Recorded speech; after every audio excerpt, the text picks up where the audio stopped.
Hey there, truth seekers. Today we're going somewhere most historians won't touch with a 10-foot pole, and I'm not talking about your average conspiracy rabbit hole. We're exploring the very real possibility that humanity's ancient stories about underground cities and winged beings weren't fairy tales, but actual documentation of something our ancestors witnessed. Angels, aliens, advanced civilizations living beneath our feet. Yeah, we're going there. Because here's the kicker. The more we dig, literally and figuratively, the more those myths start looking suspiciously like eyewitness accounts. Think about it.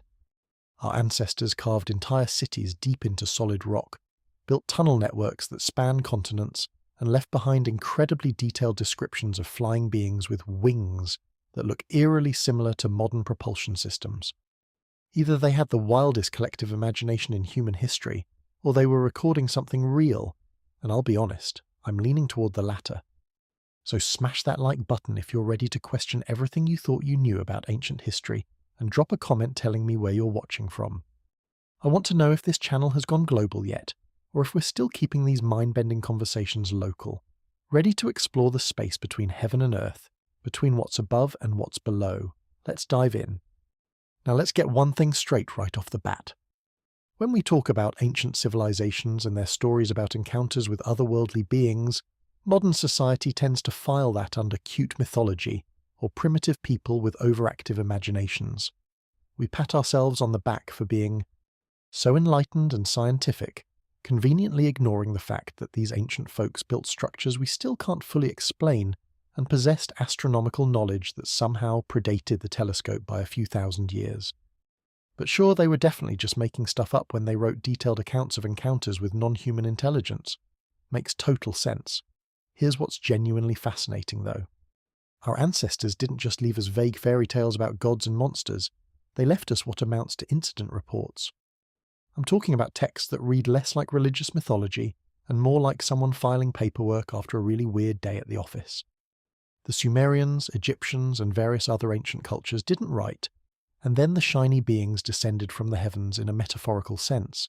They wrote specifications, dimensions, physical descriptions, landing coordinates. The kind of details that make you wonder if maybe, just maybe, they were recording actual events rather than crafting bedtime stories. Let's start with the Sumerian tablets, because honestly, once you dive into these, the whole primitive mythology narrative starts looking pretty flimsy. The Sumerians had a word for these beings, the Anunnaki. Now before your eyes glaze over with, oh great, another ancient aliens theory, hear me out. These weren't described as mystical spirits floating around on clouds playing harps. The texts describe them with the kind of mundane specificity that's either remarkably creative fiction or actual documentation. They had names, ranks, specific job assignments. One was in charge of mining operations, another handled agriculture. There was apparently a whole bureaucratic hierarchy, which honestly tracks because if there's one thing advanced civilizations seem to share across the universe, it's probably an obsession with organizational charts and middle management. The Sumerian king list is particularly wild when you actually read it. It divides rulers into two categories, those who reigned before the flood and those who came after. The pre-flood kings supposedly ruled for absurdly long periods, like tens of thousands of years, which modern scholars write off as symbolic or mythological. But here's the thing. The post-flood section suddenly switches to realistic human lifespans and contains kings we can actually verify through archaeological evidence. So either the Sumerians randomly decided to start telling the truth halfway through their historical records, or maybe the early sections were also meant to be taken as factual, just describing something we don't quite understand yet. Not exactly the behavior you'd expect from people just making things up for fun. The Egyptian texts take this documentation to another level entirely. The word Neteru, which we translate as gods, literally means watchers, or those who watch. Not quite as mystical when you strip away the translation assumptions, is it? The ancient Egyptians described these beings as having specific physical characteristics. Tall, with elongated skulls, often depicted with unusual proportions. Now you could argue that's just artistic style, except we've actually found mummies with those exact cranial modifications. Some natural, some achieved through deliberate shaping from infancy. Which raises the question, were they trying to look like the gods, or were they trying to look like actual beings they had encountered? Because if someone today started deliberately modifying their skull shape, we'd probably ask why they chose that particular look. The Egyptian pyramid texts, some of the oldest religious writings in existence, contain passages that sound suspiciously like technical manuals. There are descriptions of the pharaoh's journey to the sky that include details about opening the doors of the horizon, passing through specific gates, and encountering beings who operate what sounds like some kind of verification system. It reads less like spiritual enlightenment and more like going through customs at an airport, complete with checkpoints and security protocols.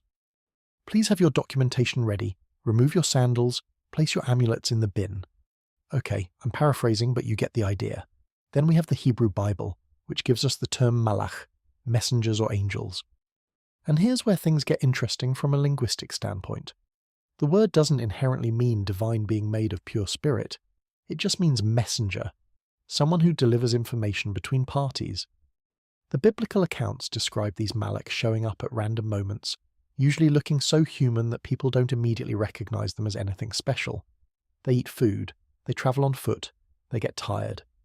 In Genesis, when angels visit Abraham, he doesn't see glowing ethereal beings.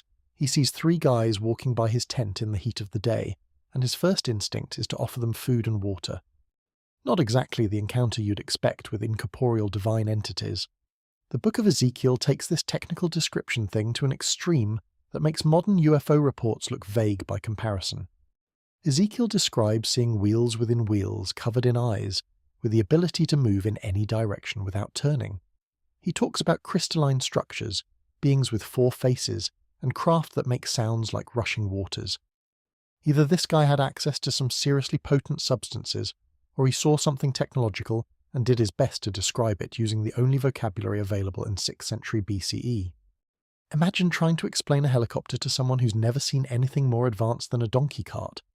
You'd probably end up with something that sounds a lot like Ezekiel's vision. Lots of wheels, strange movements, incomprehensible sounds.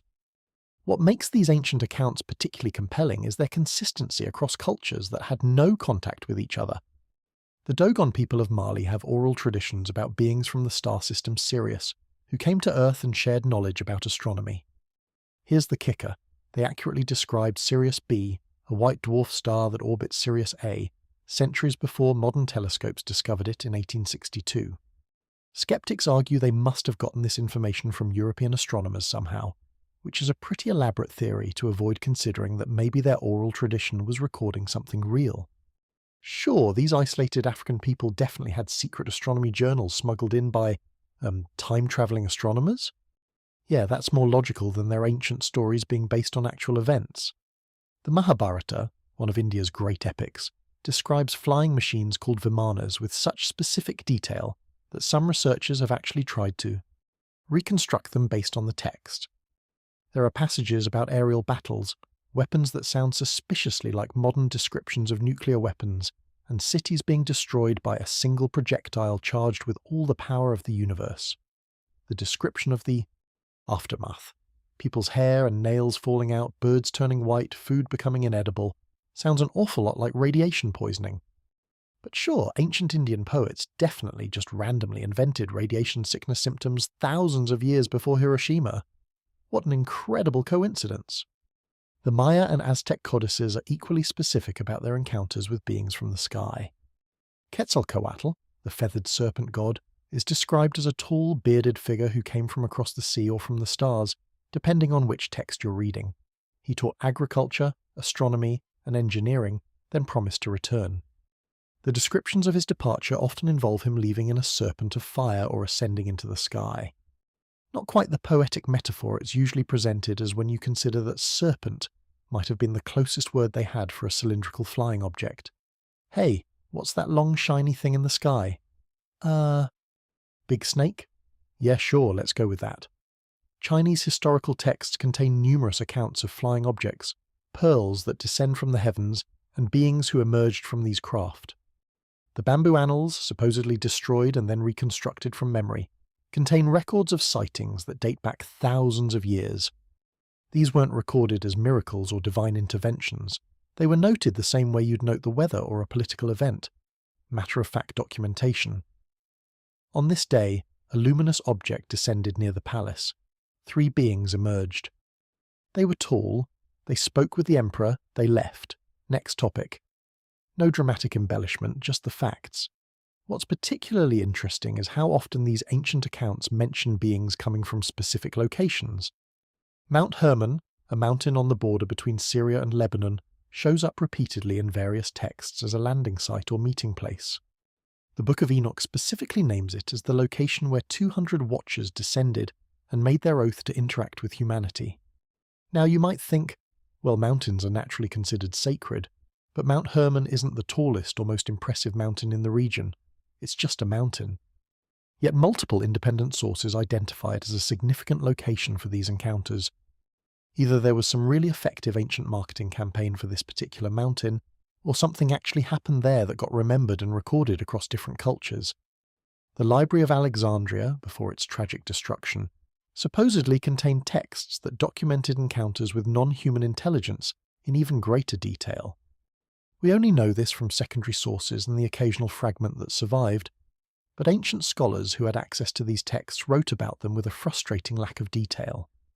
Oh yeah, there are totally these amazing accounts of sky people and their technology, but I'm not going to elaborate because everyone already knows this stuff. Thanks for nothing, ancient librarians. That's like tweeting, OMG, just saw the craziest thing, and then never posting a follow-up. We know fragments of the Brossus writing survived, describing the Apkallu, 7 sages who emerged from the sea to teach humanity. Again, not vague supernatural entities, but specific individuals with names and particular skills they taught. The coordination of details across these various accounts is what makes the whole thing hard to dismiss. When the Sumerians describe beings descending from the sky, the Egyptians write about the Neteru watching over humanity, the Hebrews document encounters with Malak, and the Mesoamericans record visits from Quetzalcoatl, we're looking at a pattern. These cultures weren't hanging out together comparing notes. They were separated by thousands of miles and often thousands of years. Yet the core elements remain consistent. Beings from elsewhere, often from the sky, possessing advanced knowledge, interacting with humanity for specific purposes. And here's what really gets me: the technology descriptions. When ancient texts describe the weapons or tools of these beings, they don't use the language of magic. They describe effects: light that cuts through stone, objects that move on their own, devices that allow communication across vast distances. These aren't wishes granted by wands or spells cast by wizards. They're descriptions of technology that the writers clearly didn't fully understand but tried their best to document. It's the same way someone from the 1800s might describe a smartphone if they encountered one. A flat stone that glows with moving pictures and allows you to hear voices of people far away. Technically accurate, just lacking the framework to properly explain it. The Tully Papyrus, allegedly from the reign of Thutmose III, describes a circle of fire that appeared in the sky, multiplied, and flew away after several days. The text treats this as a historical event, not a religious vision. The pharaoh consulted his scribes, made offerings, and ordered it recorded for posterity.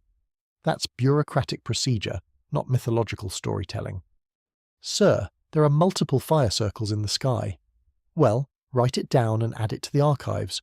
Also, get the priest to do something about it. I don't know, sacrifices or whatever. Government response to anomalous events, ancient addition. What makes all of this even more compelling is what these beings allegedly taught humanity. We're not talking about spiritual enlightenment or moral lessons. We're talking about specific technical knowledge: metallurgy, astronomy, agriculture, mathematics, writing systems, medicine. The Book of Enoch lists the exact skills that different watchers taught to humans. Azazel taught metalworking and weapon making. Amazarek taught sorcery, which might have been chemistry or pharmacology. Barakel taught astrology, which was inseparable from astronomy in ancient times. Kokabel taught the signs of the stars. These aren't random divine gifts. They're systematic knowledge transfer in specific fields, like an educational exchange program between civilizations.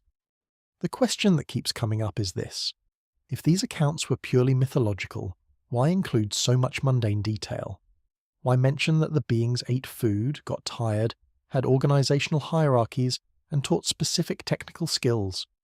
Myths usually focus on the extraordinary and supernatural, They're not typically concerned with whether the gods needed to take a lunch break, but these ancient texts include exactly those kinds of details. The angels who visit Lot in Sodom spend the night at his house. They eat. They have to physically push away an angry mob. They warn Lot about what's coming and tell him exactly where to go to be safe. This reads like a rescue operation, complete with evacuation procedures, not a divine intervention in the traditional sense. The specificity extends to biological details too. When Genesis describes the Nephilim as offspring of the sons of God and the daughters of men, it's not describing a mystical union. The text treats it as biological reproduction. There are physical offspring with unusual characteristics, great size, exceptional strength, longer lifespans. These aren't metaphors. The text describes them as famous warriors and heroes who actually existed. Some of these bloodlines supposedly continued for generations, which is how you get characters like Goliath showing up in later biblical texts, still notably giant and still causing problems. Archaeological evidence occasionally aligns with these accounts in ways that make you pause. We find megalithic structures built with precision that challenges our understanding of ancient capabilities. We find ancient batteries in Baghdad. We find evidence of advanced surgery in Egypt. We find the Antikythera mechanism, an ancient Greek analog computer so sophisticated that nothing comparable appears in the historical record for another 1,000 years. Either ancient humans had random bursts of incredible innovation followed by collective amnesia, or they had help. And some of them wrote down who helped them and what they learned. The ancient accounts also frequently mention that this interaction between humans and these otherworldly beings wasn't supposed to happen. The Book of Enoch frames the Watcher's decision to share knowledge with humanity as a violation of some kind of protocol. There are consequences, there's conflict. This isn't presented as a benevolent gift from the gods, it's described more like a controversial intervention, with some beings in favour and others strongly opposed. The Dead Sea Scrolls contain fragments that expand on this, describing disagreements among the Watchers about the proper level of involvement with humanity. Basically, ancient texts document what amounts to an ethical debate about the Prime Directive Star Trek style, except this allegedly actually happened. What's particularly intriguing is how many ancient cultures describe their founders or great teachers as coming from elsewhere, and then leaving with promises to return. It's almost never a local hero who rises from within the culture. It's always someone who arrives from somewhere else, across the sea, from the mountains, from the sky, brings knowledge, establishes civilization, and then departs. The Sumerians credited the Apkallu, the Egyptians had Thoth, the Greeks had Prometheus. The Americas had Quetzalcoatl and Viracocha. Different names, different cultures, same basic story structure. Either this is the most successful story template in human history, repeated independently across every continent, or cultures were recording actual historical patterns of contact and knowledge transfer. The academic world tends to treat all of this as mythology by default, which is understandable but maybe a bit premature. Yes, ancient people didn't have our scientific framework. Yes, they interpreted things through their cultural and religious lens, but that doesn't automatically mean everything they wrote was fiction. We accept ancient accounts of wars, trade routes, and political events as historical when we can verify them. We use ancient astronomical records because they're accurate. We trust ancient engineering texts enough to study their techniques. But the moment those same cultures describe encounters with non-human intelligence, we file it under mythology, without really examining whether the accounts might be describing real events in the only language and framework available to the writers. Think about it this way. If someone from an uncontacted tribe today witnessed a helicopter landing and then tried to describe it to their people, what would that account sound like in 100 years?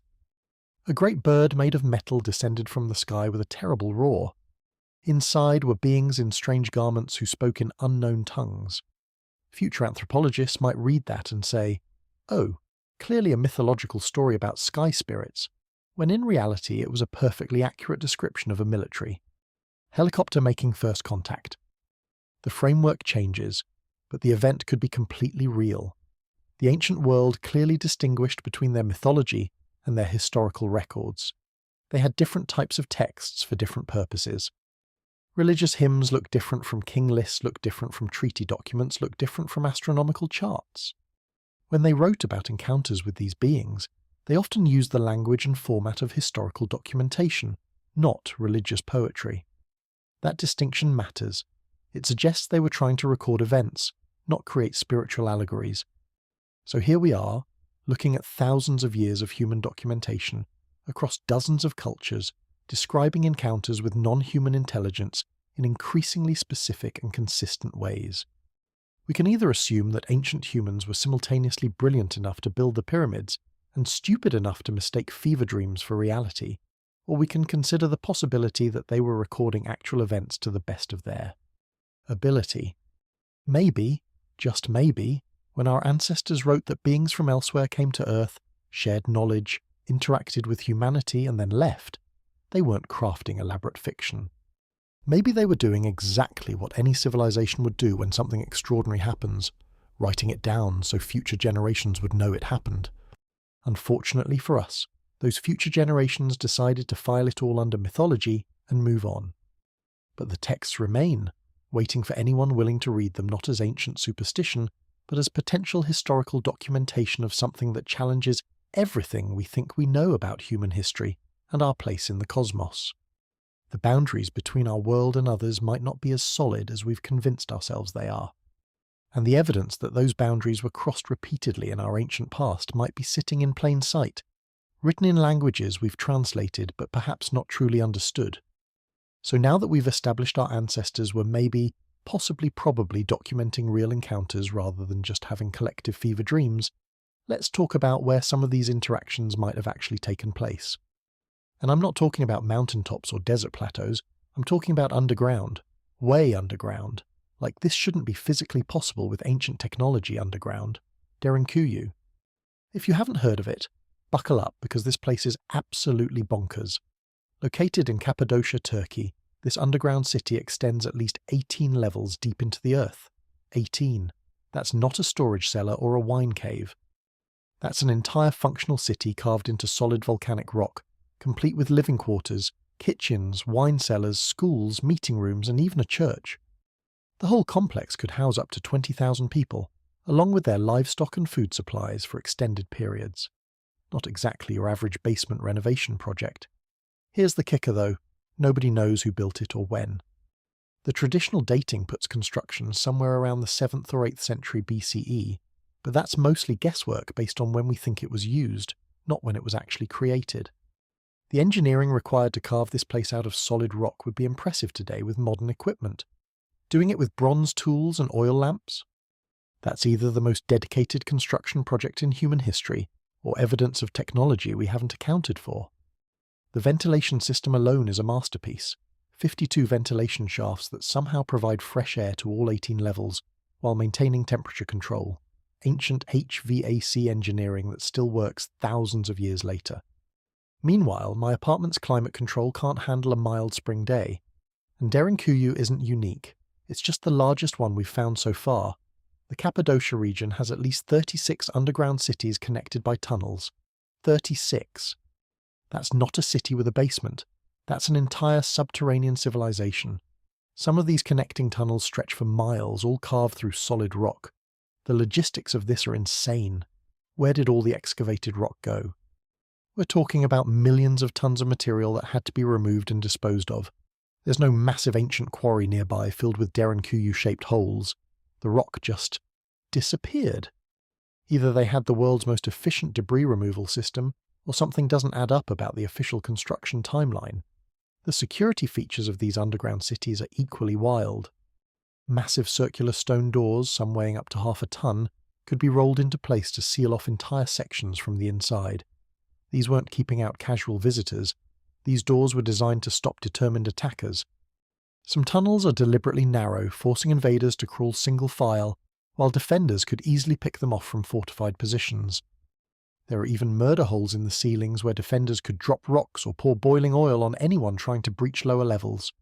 This isn't a shelter from bad weather. This is a fortress designed to withstand serious assault from something or someone who really wanted to get in. Malta takes this whole underground thing to another level. The Hippodrome of Halsaflieni is a subterranean structure that dates back to around 4000 BCE, making it older than the Egyptian pyramids. It's carved entirely from limestone using tools that officially didn't exist yet according to standard archaeological timelines. The precision is remarkable.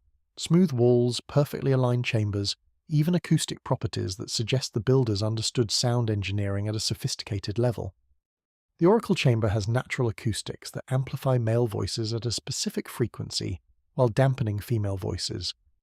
Either that's an incredible coincidence, or someone knew exactly what they were doing when they carved that particular shape and size. The hippodrome was rediscovered in 1902 when workers accidentally broke through the ceiling while digging a well. Inside, they found the remains of about 7,000 individuals, along with pottery, tools, and artwork. What they didn't find was any clear indication of how or why this place was built. The official narrative is that it was a temple and burial complex, which sure makes sense for the later use. But that doesn't explain the engineering sophistication or why anyone would choose to build something this elaborate underground, when surface construction would have been infinitely easier. Then there's the really weird stuff. In the deepest chambers of the Hippogeion, there are stories about anomalous experiences, strange sounds, unexplained phenomena, people feeling disoriented or experiencing altered states of consciousness.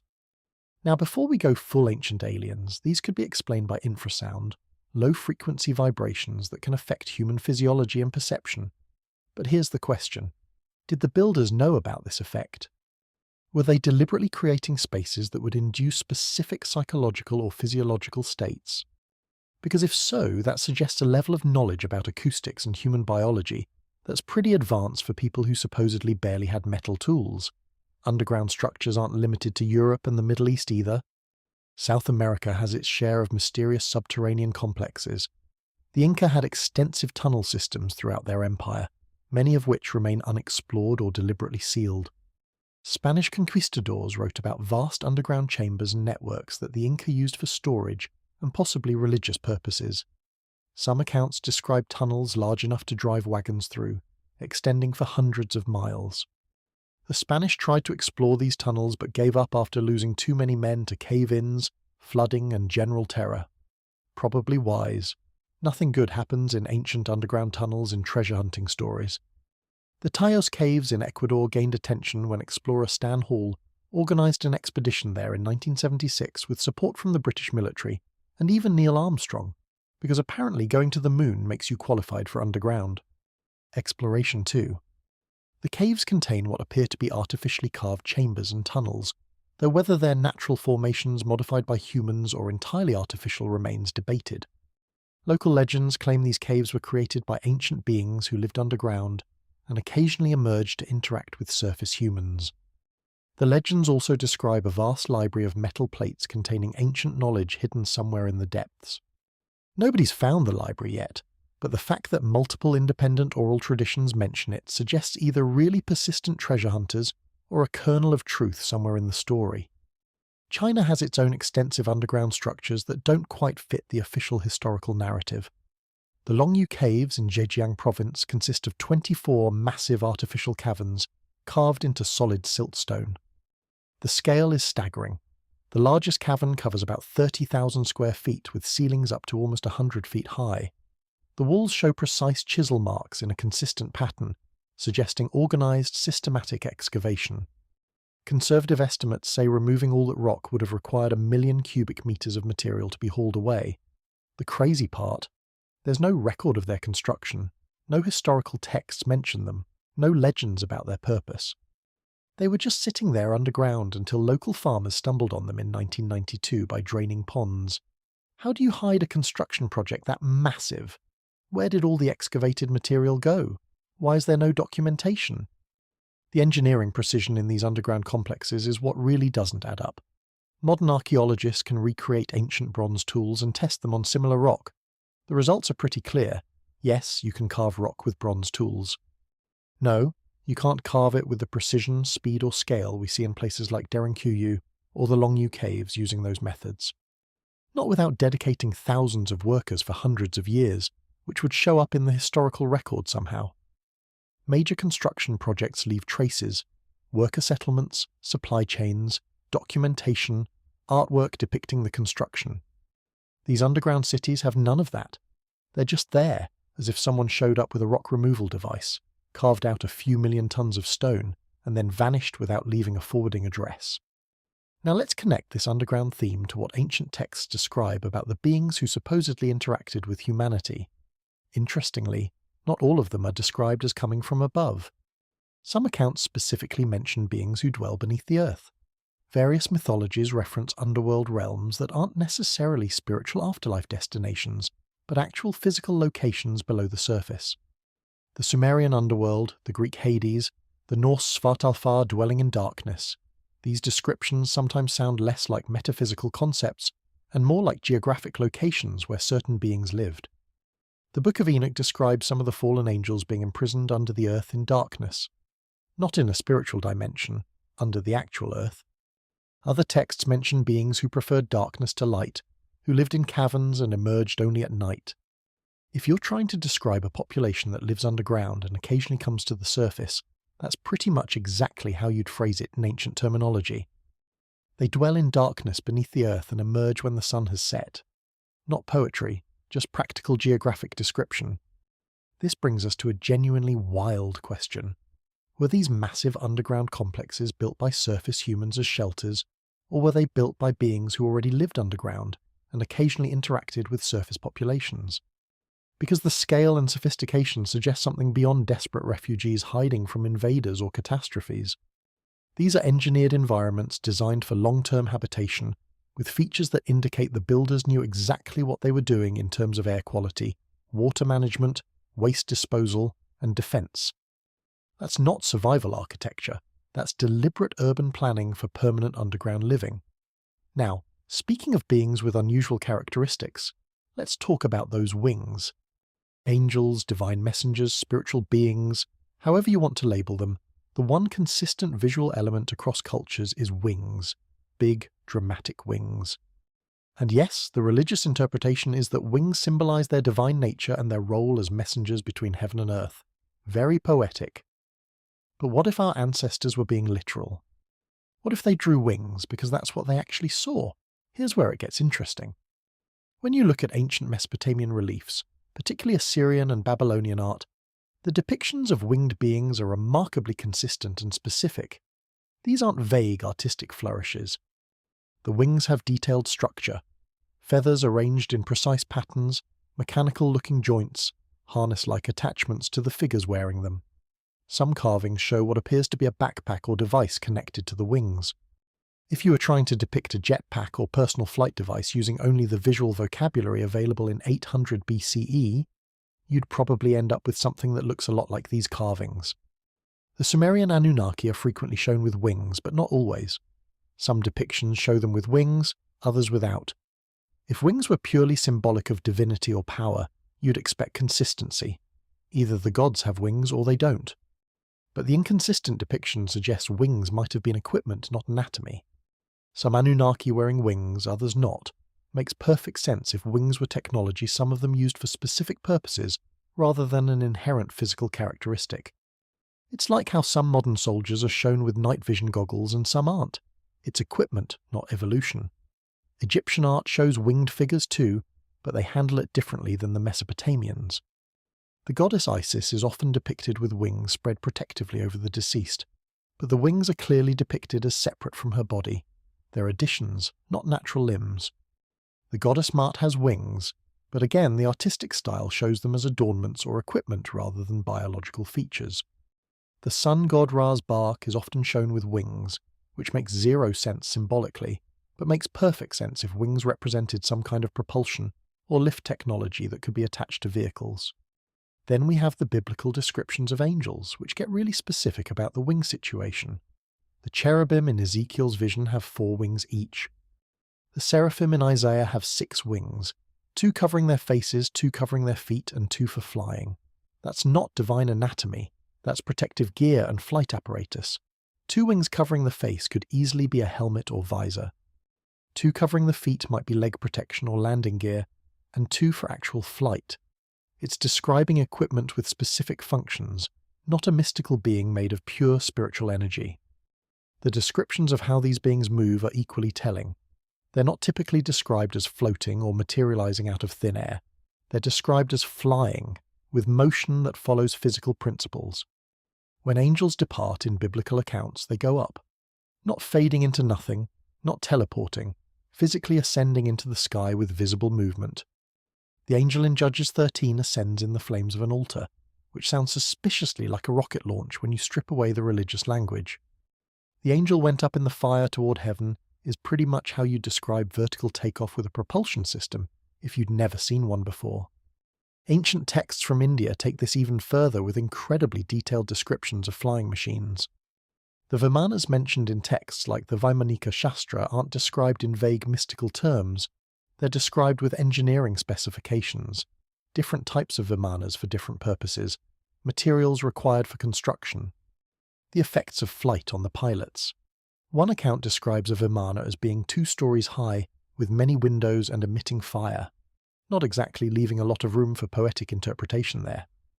That's a craft with 2 decks, viewports, and what sounds like jet propulsion or some kind of engine exhaust.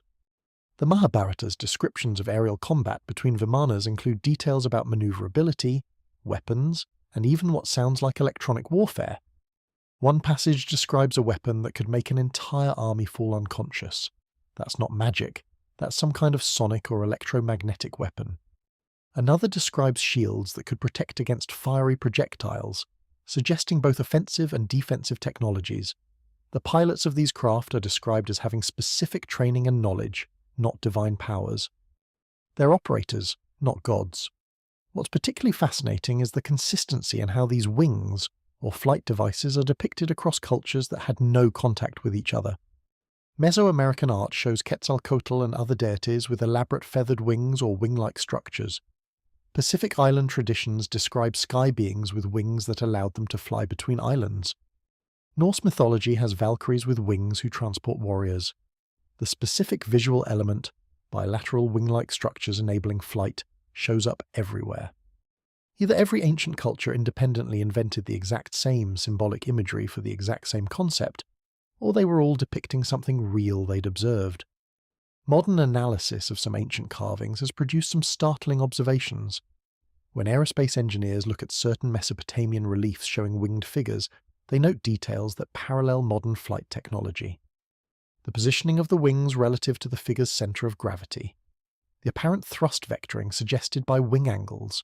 Some reliefs show what could be control surfaces or stabilizers.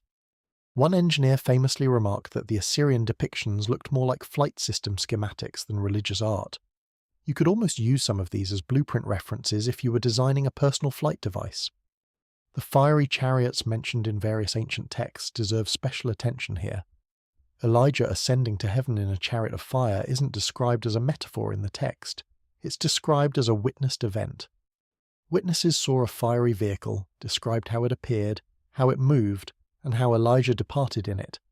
The language used is observational, not symbolic.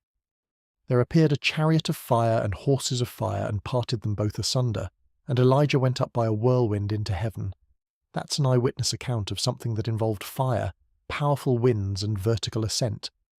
Again, if you were describing a rocket launch without any frame of reference for rockets, you'd probably use very similar language. The wheels within wheels from Ezekiel are particularly wild when you try to visualize them based on the description. Wheels that can move in any direction without turning. Wheels covered with eyes all around. Wheels with the appearance of chrysolite. The whole structure able to rise from the earth and move through the air. Ezekiel is clearly struggling to describe something he's never seen before using the limited vocabulary available. He's doing his best, but he's describing technology so advanced it doesn't fit his conceptual framework. It's like trying to explain quantum computing to someone from the Middle Ages. They're going to describe it using the closest analogies they have, which will sound bizarre to anyone who understands what's actually being described. What's even more intriguing is that some of these descriptions include details about the effects of these craft on the environment and witnesses. The descriptions often mention wind, heat, blinding light, and loud sounds. These aren't divine attributes. These are the physical effects you'd expect from powerful propulsion systems. When the glory of the Lord departed from the temple in Ezekiel, it's described with thunder and wind so powerful it could be felt. That's not poetry. That's describing the atmospheric displacement from a massive object taking off. The question becomes, if ancient humans were indeed witnessing advanced flight technology, why did they interpret it as divine? Well, put yourself in their sandals. You're living in a world where the fastest thing you've ever seen is a running horse. The loudest sound you've heard is thunder. The brightest light is the sun. Then something appears in the sky that's faster than anything you can imagine, louder than thunder, brighter than the sun, and defies every law of nature you understand. What else would you call it except divine? Your frame of reference simply doesn't include advanced technology from a civilization thousands of years ahead of yours. So you use the only framework you have, religious and spiritual language. The beings using this technology would have understood this perception gap. They weren't stupid. They knew appearing in flying craft with advanced equipment would inspire awe and religious devotion. Some accounts suggest they deliberately cultivated this interpretation. Why? Maybe because it was easier to frame their interactions in religious terms rather than trying to explain concepts that were beyond the current understanding of human civilization. It's like how we tell children simplified versions of complex topics, not because we're lying, but because the full truth requires a foundation of knowledge they don't have yet. So we have underground cities with engineering that shouldn't be possible with known ancient technology. We have consistent descriptions across cultures of beings with flight capability. We have detailed accounts of craft that sound remarkably like modern aerospace technology when you strip away the religious language. Either ancient humans had a bizarre shared obsession with underground construction and flying people, or these accounts are documenting real events and real technology that existed in Earth's ancient past. The wings weren't metaphors for spiritual ascension. They were the closest thing to a technical diagram our ancestors could manage when documenting what they'd witnessed. And maybe, just maybe, some of those beings using that technology preferred living underground, emerging only when necessary to interact with the surface populations they were monitoring, teaching, or possibly even creating. The boundaries between heaven and earth, between above and below, might have been crossed far more frequently in our ancient past than modern history acknowledges. And the evidence is still here, carved in stone, written in ancient texts, and buried deep beneath the earth, waiting for us to put aside our assumptions and actually look at what our ancestors were trying to tell us. If you thought underground cities were impressive, wait until we talk about what connects them. Because apparently someone in Earth's ancient past looked at the task of building intercontinental transportation infrastructure and thought, you know what, let's do this underground, through solid rock, for thousands of miles. What could go wrong? We're talking about a global network of tunnels that makes modern subway systems look like amateur hour. These aren't your typical caves formed by water erosion over millions of years. These are artificially created passages, often running in straight lines for incredible distances, connecting locations across continents, and before you ask, no, nobody knows who built them, when, or how. It's like discovering a secret highway system under your house, and realizing you've been paying for surface roads like a sucker this whole time. The discoveries usually happen by accident, which should tell you something about how well these tunnels are hidden. Construction crews digging for metro lines in major cities suddenly break through into chambers that aren't on any map. Miners following mineral deposits hit hollow spaces that extend far beyond their dig sites. In some cases, exploration reveals passages that run for miles in directions that shouldn't lead anywhere interesting, yet they do. It's as if someone mapped out a very specific underground transportation grid and then never bothered to tell anyone about it. Very inconsiderate, honestly. South America has some particularly intriguing examples. The Inca supposedly built a tunnel system connecting Cusco to other major sites throughout their empire, and according to Spanish accounts from the 16th century, these weren't small smuggling routes.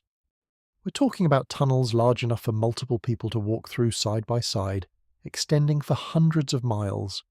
The Spanish conquistadors tried to explore them, but gave up after several expeditions ended badly. Some accounts describe tunnels that ran all the way to the coast, which would be an absolutely insane engineering project even today.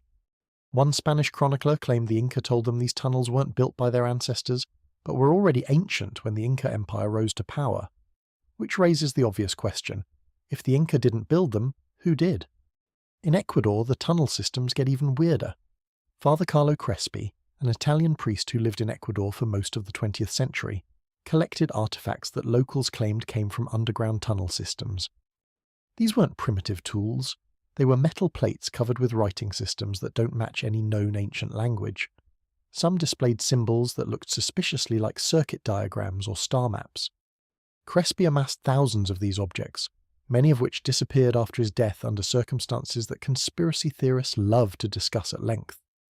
Whether the artifacts were genuine or elaborate hoaxes remains debated, but the consistent local legends about vast underground chambers filled with ancient technology are harder to dismiss.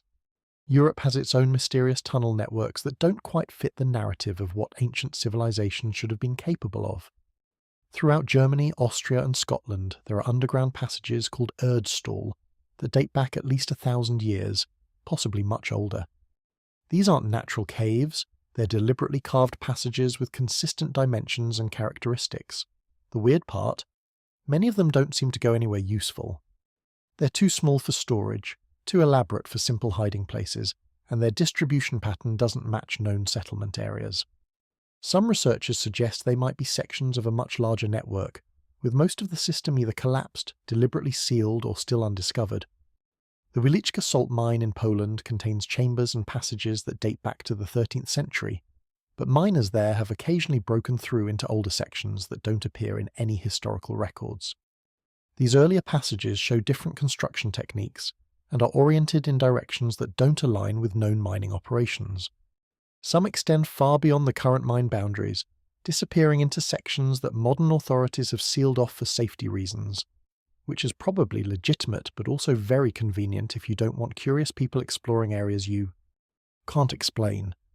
Asia's tunnel networks are equally mysterious and often tied to legends about underground kingdoms. In China, there are persistent stories about vast tunnel systems beneath major cities, some supposedly extending all the way to Tibet.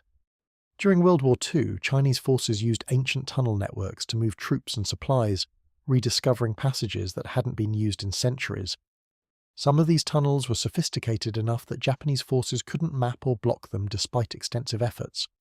Where did they come from? Who built them? The official answer is usually ancient dynasties, which is history's equivalent of "because I said so." The tunnel of Eupalinos on the Greek island of Samos is particularly interesting because we actually know when it was built, around 530 BCE, and yet it still presents engineering mysteries. The tunnel was dug from both ends simultaneously, meeting in the middle with remarkable precision despite having no surveying equipment that should have made this possible. The two teams were off by less than a few feet vertically and horizontally, after digging through solid limestone for over a kilometre. Either the ancient Greeks had secret measuring technology we don't know about, or someone taught them techniques that weren't supposed to exist yet. The tunnel itself is impressive, but the precision of its construction suggests knowledge that doesn't fit the standard timeline. Turkey, beyond the underground cities we already discussed, has tunnel systems that allegedly connect different regions across hundreds of miles.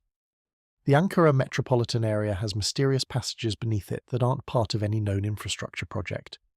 During construction of the Ankara metro in the 1990s, workers kept hitting chambers and tunnels that weren't on any historical maps. Some were old enough to predate the Ottoman Empire, Byzantine Empire, and even Roman occupation. Exploration of these sections was limited, officially due to structural instability, though some workers reported finding passages that extended far beyond the city limits in perfectly straight lines, as if someone planned them with modern surveying equipment. The most ambitious claims about ancient tunnel networks come from various sources suggesting there's a global system connecting all major continents through underground passages. Before you dismiss this as physically impossible, consider that we've barely explored what's beneath our feet. We know more about the surface of Mars than we do about the deep subsurface of Earth. The deepest mine in the world, the Mpunning Gold Mine in South Africa, reaches about 2.5 miles down. Earth's crust averages about 20 miles thick under continents. We've scratched the surface, literally. If someone built a transportation network through deeper layers of the crust using technology we don't understand, we might never find most of it through accidental discovery. Some accounts describe tunnel passages that show evidence of being melted through solid rock rather than excavated. The walls are smooth and glassy, as if extreme heat was used to bore through the stone. This would require temperatures that shouldn't be achievable with ancient technology, yet these vitrified tunnels exist in multiple locations worldwide. The only modern equivalent would be using something like a thermal boring machine or directed energy to melt rock as you go, which is theoretically possible, but not something ancient civilizations were supposed to have. Unless, of course, they weren't the ones who built these tunnels. Now let's connect all this underground infrastructure to the beings we've been discussing. Because if you're going to have a global civilization living primarily underground, you're going to need some kind of transportation network. Surface travel is slow, visible, and vulnerable to weather and geography. But if you've got tunnel systems connecting major hubs across continents, you can move people and materials efficiently without surface populations even knowing you're there. It's like having a private highway system while everyone else is stuck in traffic on dirt roads. This brings us to one of the most fascinating ancient texts that might explain who was running this whole operation, the Book of Enoch. Now, this text didn't make it into the standard biblical canon, which should immediately make you suspicious about why.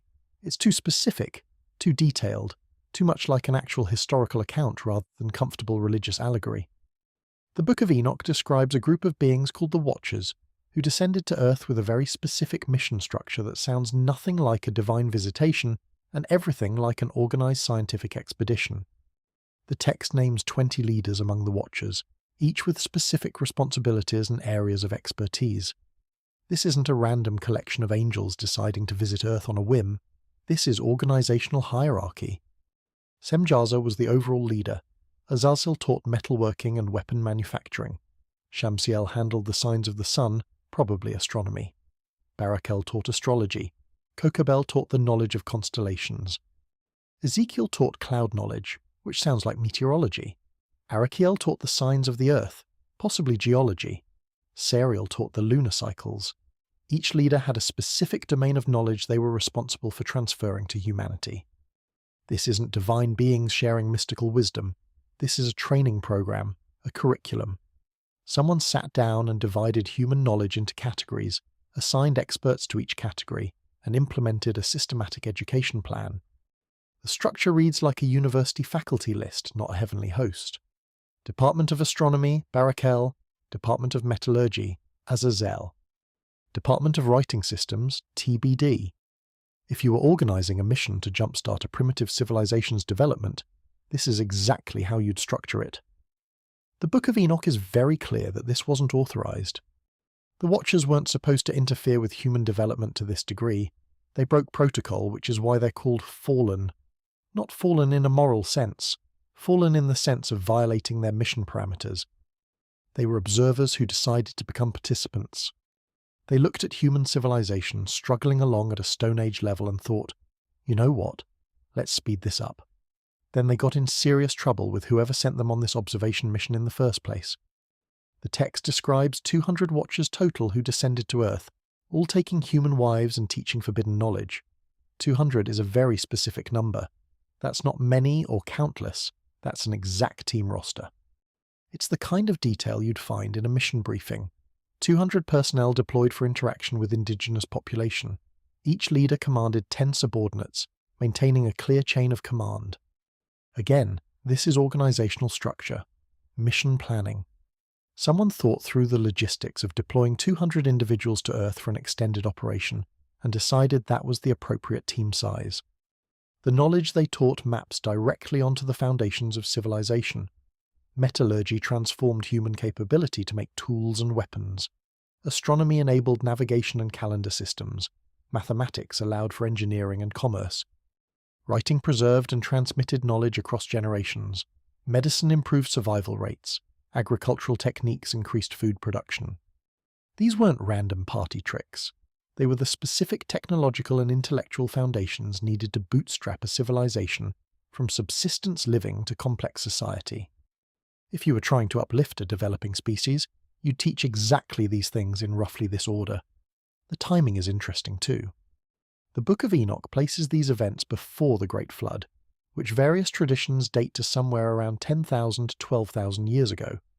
That's roughly when we see a sudden explosion in human capability, agricultural revolution, permanent settlements, advanced tool use, astronomical knowledge appearing in cultures worldwide, art, writing, and complex social structures emerging seemingly overnight in the geological record. Standard archaeology explains this as coincidental parallel development, but if you take the Book of Enoch seriously, it's exactly when you'd expect to see rapid advancement following deliberate knowledge transfer from an advanced civilization. What's particularly intriguing is that the text frames this knowledge transfer as controversial, even among the Watchers themselves. There was clearly disagreement about whether this intervention was appropriate. Some believed humans should develop naturally, others felt acceleration was necessary or justified. The fact that this debate is preserved in the text suggests the writers understood that interfering with the developing civilization's natural progression was an ethical dilemma, not an obvious good. That's a pretty sophisticated concept for ancient mythology to tackle, unless the writers were recording actual discussions they'd witnessed or participated in. The punishment described for the Watchers is also revealing. They're imprisoned under the earth in darkness until some future judgment. Not in a spiritual hell dimension, under the actual earth, in darkness. Where would you imprison someone if you needed to keep them on earth but isolated from the surface population? Underground, in the massive tunnel and chamber systems we've been discussing. If you wanted to ensure imprisoned individuals couldn't access surface civilizations but didn't want to kill them, an underground prison makes perfect sense. The descriptions of their prison include flowing water, suggesting underground rivers and lakes. The deepest underground chambers we've discovered contain exactly these features. Some accounts suggest not all the Watchers were imprisoned. A few escaped or were exempted. Others might have completed their sentence and returned to wherever they came from, but the implication is that some remained underground, possibly to this day. If you're an immortal or extremely long-lived being imprisoned beneath the earth several thousand years ago, and the seals on your prison eventually weakened or failed, what would you do? Probably stick to the underground habitat you've adapted to, occasionally emerging to the surface but primarily maintaining a subterranean existence, which would explain ongoing legends about beings who live underground and occasionally interact with surface humans. The text also describes the offspring of these unions, the Nephilim, as giants with unusual abilities. These weren't purely spiritual beings, they were physical hybrids who ate, fought and died like any biological entity. Some allegedly survived the flood event and their bloodlines continued in various populations, which is how you get later biblical references to giant individuals and unusual people groups. If you're crossing genetics from two different sources, terrestrial humans and whatever the Watchers were, you'd expect the offspring to have characteristics from both lines, enhanced size, strength or longevity from one side. Standard human biology from the other, exactly what the texts describe. The question that emerges from all this is whether the Watchers were extraterrestrial visitors or a breakaway terrestrial civilization that had already developed beyond the surface human populations. The texts aren't entirely clear, but the underground connection suggests they might have been Earth-based but living separately from surface humans, either in deep underground habitats connected by the tunnel systems or in hidden surface locations that seemed heavenly to primitive humans because of their advanced technology and knowledge. The descending from heaven language could be literal space travel, or it could be emerging from mountain strongholds or underground cities that seemed unreachable to Bronze Age populations. What's consistent across accounts is that these beings possessed knowledge far beyond contemporary human civilization. They had organized structure and clear mission parameters. They deliberately shared specific categories of knowledge with selected. Humans and their intervention was considered controversial even among themselves. That's not mythology.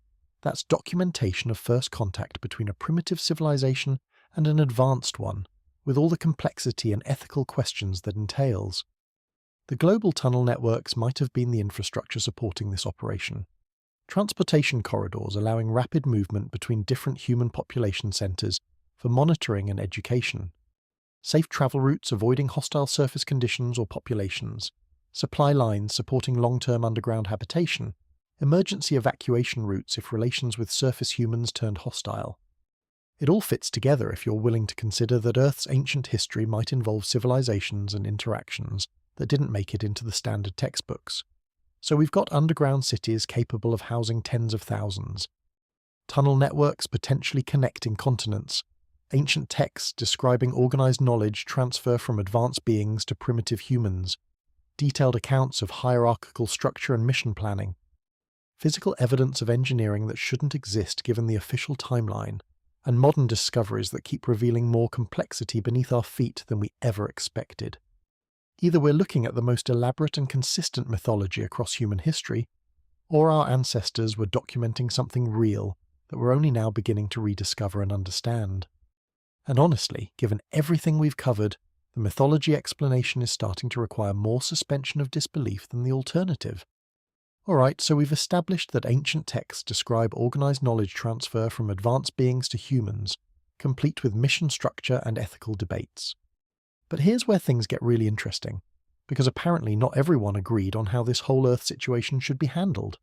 In fact, according to multiple ancient sources, there was a full-scale war over it, not a polite disagreement. Not a strongly worded diplomatic protest, an actual conflict with casualties, destruction, and consequences that might still be playing out today. The biblical account of the war in heaven is usually taught as a spiritual allegory about pride and rebellion. Lucifer gets too big for his wings, tries to usurp God, gets cast down with a third of the angels, and that's why we have evil in the world. Nice, tidy moral lesson about the dangers of ambition. Except when you actually read the text without the Sunday school filter, the descriptions sound a lot less like spiritual metaphor and a lot more like an actual military conflict over territorial control and operational authority. The book of Revelation describes war in heaven with Michael and his angels fighting against the dragon and his angels. The language used isn't vague or mystical, it's tactical. There are two organized forces. There's a clear chain of command on both sides. There's strategic maneuvering. The defeated faction gets cast down to earth, which sounds suspiciously like a military defeat resulting in retreat to a fallback position. If you were describing a space-based conflict where one side lost and had to withdraw to a planetary surface, you'd use pretty similar language, just with better technology terminology than they had available in the first century. Now let's connect this to what we've already discussed about the Watchers. The Book of Enoch describes disagreement among the Watchers about their mission parameters. Some wanted to observe without interfering. Others felt direct intervention was necessary or justified. This isn't a rebellion against divine authority in the traditional religious sense. This is a policy dispute. A fundamental disagreement about the proper approach to managing contact with a developing civilization. And policy disputes, especially among beings with advanced technology and long lifespans, can escalate into actual conflict when the stakes are high enough. Think about it from a strategic perspective. Earth is a planet with developing intelligent life. It's got resources, strategic location, whatever. Two factions emerge with opposing philosophies. Faction 1 believes in strict non-interference. Let the humans develop naturally. Observe, document, but don't engage. It's the prime directive approach for you Star Trek fans. Faction 2 looks at human suffering, slow development, and wasted potential, and says that's ridiculous, we can help them. Why are we just watching? So they intervene, they share knowledge, they accelerate development. And Faction 1 loses their minds because now the whole observation project is compromised and you can't put that genie back in the bottle. What happens when you've got two groups of technologically advanced beings with fundamentally incompatible positions on an issue they both care deeply about? Eventually, someone decides to resolve it by force. It's the same pattern that plays out in human conflicts throughout history, just with much better weapons and much higher stakes. The war in heaven might have been a literal conflict between two factions, interventionists versus non-interventionists, with Earth as the prize or the battleground or both. Here's where the evidence gets really wild. Ancient cities across the planet show signs of destruction that shouldn't be possible with the technology available at the time. We're not talking about fire damage or earthquake destruction. We're talking about vitrification. Rock and sand melted into glass by temperatures so extreme they exceed anything natural short of a meteorite impact. And these sites don't show evidence of meteorite impacts. They show evidence of deliberate, targeted destruction. Mohenjo-Daro, an ancient city in modern Pakistan, has sections where the brick structures are partially vitrified. The stones are fused together by intense heat that came from above, not from below like you'd expect in a fire. Some of the skeletons found in the ruins show radiation levels significantly higher than background radiation in the area. Now, the official archaeological explanation involves various theories about fires or natural phenomena, but the pattern of destruction and the radiation signatures don't quite match those explanations. What they do match, unfortunately, is what we've seen in places like Hiroshima and Nagasaki. Not exactly comforting. The Libyan desert glass scattered across a huge area in Egypt, and Libya is another mystery. These are chunks of nearly pure silica glass, formed by temperatures around 1,700 degrees Celsius. That's hotter than any naturally occurring fire and hotter than pottery kilns of ancient civilizations could achieve. The standard explanation is an asteroid or comet airburst about 29 million years ago, which would work except for the fact that no impact crater has ever been found, and the distribution pattern is weird for an airburst. Some pieces were even used in jewellery by ancient Egyptians, including a scarab in King Tut's famous necklace. The ancients clearly found this stuff scattered around and wondered where it came from too. Various sites in Scotland, Ireland, and parts of Europe have ancient hill forts with vitrified walls, stone fortifications that show evidence of being melted at temperatures far exceeding what you'd get from burning wood, or even a sustained siege. The traditional explanation is that attackers built massive bonfires against the walls, but experiments trying to replicate this process have been largely unsuccessful at achieving the level of fusion seen in the actual ruins. The temperatures required and the even distribution of the melting suggest something more intense than conventional ancient warfare could produce. The Mahabharata, that ancient Indian epic we mentioned earlier, describes weapons that sound terrifyingly like modern nuclear weapons or directed energy weapons. One passage describes a weapon called the Brahmastra that produces a blazing shaft of light that reduces armies to ash. Another describes the aftermath: people's hair and nails falling out, birds turning white, food becoming poisoned, warriors throwing themselves into rivers to wash away the terrible heat. These aren't vague poetic descriptions. These are symptoms of radiation poisoning described in detail thousands of years before the Manhattan Project. The text describes aerial battles between Vimanas using various weapons. Some passages talk about sonic weapons that could incapacitate enemies. Others describe what sounds like electromagnetic pulse weapons that could disable other craft. There are descriptions of defensive shields, countermeasures, and tactical maneuvers. Either ancient Indian poets had incredibly specific and technically accurate imaginations about futuristic warfare, or they were recording accounts of actual conflicts using technology that wouldn't officially exist until the 20th century. Some researchers have pointed to ancient sites in India that show unusual radiation signatures. Jodhpur, Rajasthan, has areas where construction has been restricted due to unusually high radiation levels. The official explanation involves natural geological processes, which is possible, but the locations correlate suspiciously with places mentioned in ancient texts as sites of major battles. Either that's an amazing coincidence, or maybe those texts were documenting actual events involving radioactive or energy-based weapons.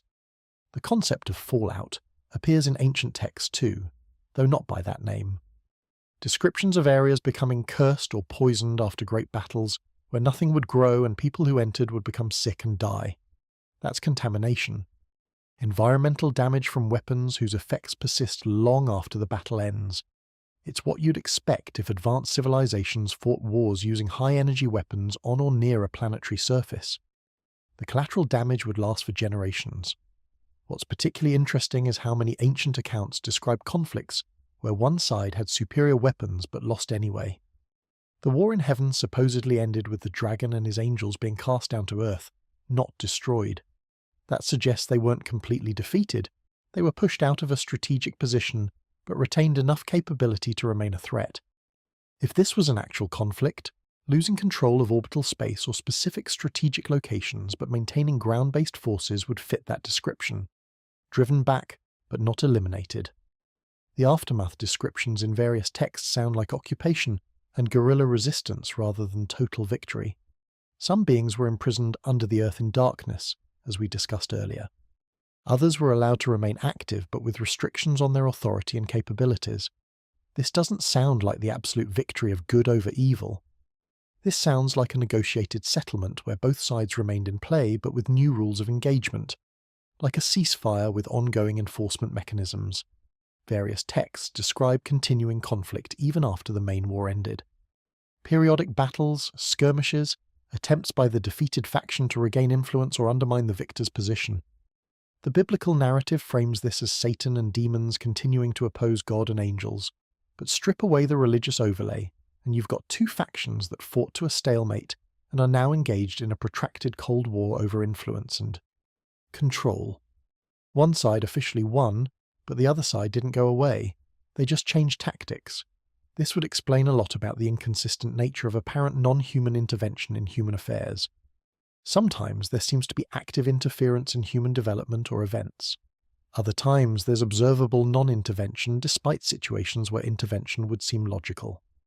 Maybe it's not inconsistency. Maybe it's two opposing factions working at cross purposes. One side trying to guide or manipulate human development, the other side trying to prevent or counteract those interventions. Humanity caught in the middle of a cosmic chess game that's been ongoing for thousands of years. The strategic value of Earth in this scenario becomes clear. It's not just about the planet's resources or location, it's about the human population. A developing species that could potentially be influenced, educated, or recruited to one side or the other. The interventionist faction tries to accelerate human development and build relationships. The non-interventionist faction tries to limit or prevent that influence. Earth becomes a proxy conflict zone where neither side can act openly without triggering renewed direct conflict, so they operate through indirect means. This framework actually explains some of the weird inconsistencies in ancient accounts. Why do some texts describe benevolent teachers, while others describe hostile or malevolent beings? Because they're describing contact with different factions who have different agendas. Why do some ancient civilizations seem to have received advanced knowledge while others didn't? Because the interventionist faction couldn't operate everywhere without triggering response from the opposition, so they had to be selective about where and when they engaged. Why do some accounts describe the gods as helpful, while others describe them as demanding or destructive? Because you're dealing with at least two competing groups, and possibly more sub-factions with their own agendas. The modern UFO phenomenon might be the latest chapter in this ongoing conflict. If you've got two factions that have been operating on or around Earth for thousands of years, they're not going to just pack up and leave. They'd continue monitoring, occasionally intervening, and working to maintain or expand their influence. The fact that modern UFO sightings include both apparently benign observations and more aggressive or hostile encounters could reflect different groups with different purposes. Some monitoring, some interfering, some trying to prevent interference by others. Military and intelligence agencies worldwide have documented encounters with craft that demonstrate capabilities far beyond known human technology. Some of these encounters seem almost playful or exploratory, objects that appear, demonstrate impossible maneuvers, and leave without engaging. Others are more aggressive, objects that intercept aircraft, interfere with weapon systems, or demonstrate what appears to be surveillance of sensitive installations. If you're trying to pattern match this to the ancient conflict framework, it fits pretty well. Some factions are just watching, others are actively interfering or testing capabilities. The conflict continues, just with more subtlety than ancient descriptions of open warfare. The question of why this conflict hasn't gone hot again in modern times has some interesting possible answers. Maybe the cost of the original war was so high that both sides agreed to rules of engagement that prevent direct conflict. Maybe there's a third-party enforcement mechanism we don't understand. Maybe the weapons both sides possess are so destructive that mutual assured destruction prevents escalation. Or maybe open warfare would attract attention from even more powerful actors in the cosmos who don't want this backwater planet becoming a shooting gallery again. Another possibility is that humanity itself has become a factor in the equation. An ancient war fought when humans were barely past the hunter-gatherer stage was one thing. A potential conflict when humans have nuclear weapons, satellites, and are approaching spacefaring capability is much more complicated. Both factions might have agreed that keeping the conflict contained and covert is preferable to risking human involvement or awareness, which could destabilize everything. It's hard to fight a secret war when one side accidentally nukes a city, and humanity starts asking very difficult questions about those mushroom clouds. The underground infrastructure we discussed earlier might serve dual purposes, not just as habitation but as strategic installations, bunkers, command centers, weapons storage. If you've got two factions in a Cold War situation, you'd want hardened facilities that can't be easily observed or targeted from space. Underground complexes with advanced defensive capabilities would be essential. The tunnel networks would serve as secure transportation corridors that can't be monitored from above. It's exactly the kind of infrastructure you'd build if you were planning for potential renewed conflict, while maintaining a facade of peace. Some ancient texts describe specific locations as battlegrounds, where the forces of good and evil continue to struggle. Not metaphorical spiritual battlegrounds, actual geographic locations where power and influence are contested. These sites often correlate with places that have unusual histories of conflict, strange phenomena, or reports of anomalous activity. If certain locations have strategic value in this ongoing Cold War, maybe they're portal sites, energy nodes, or locations with specific importance, you'd expect to see continued activity and contested control over thousands of years. The fact that various governments worldwide have studied and documented anomalous phenomena, but rarely share information publicly, suggests they're aware something is happening, but don't want to cause panic or reveal how little they actually understand or control. If military and intelligence agencies have evidence of 2 or more non-human factions operating on or around Earth, with capabilities that make our best technology look primitive, and these factions seem to be engaged in some kind of ongoing cold conflict, what exactly do you tell the public about that? Hey folks, there's a cosmic turf war being fought over our planet between groups we can't communicate with, can't stop, and don't fully understand. Sleep tight. The interventionist faction might view humanity as allies or clients worth protecting and developing. The non-interventionist faction might view humanity as contaminated by foreign influence and preferring we either develop naturally or not at all. Neither perspective is necessarily more ethical than the other.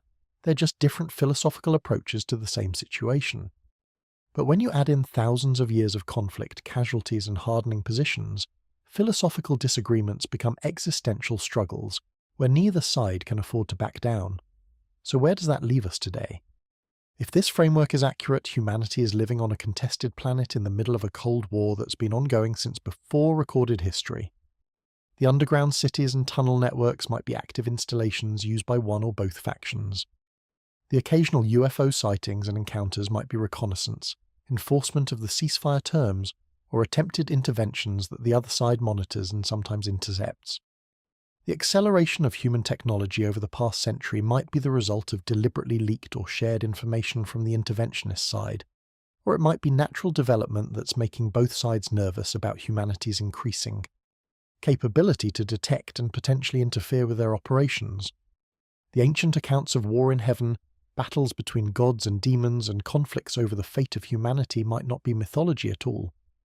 They might be the historical record of an actual war fought over control and influence of this planet, with human civilization caught in the middle. The war might have officially ended thousands of years ago, but the underlying conflict over Earth's future and humanity's role continues, just with better stealth technology and more subtle intervention methods than the orbital bombardments and energy weapon exchanges that ancient texts describe. And the really unsettling part? We might be approaching a critical juncture. As humanity develops spacefaring capability, nuclear technology, and potentially more advanced understanding of physics, we're no longer passive primitives to be managed or protected. We're becoming active players who could tip the balance one way or another in this ancient conflict. Both factions probably have contingency plans for what happens when humanity becomes advanced enough to be a factor rather than a variable. And those plans probably involve very different visions of Earth's future and humanity's place in the cosmos. The heavenly war might not be over.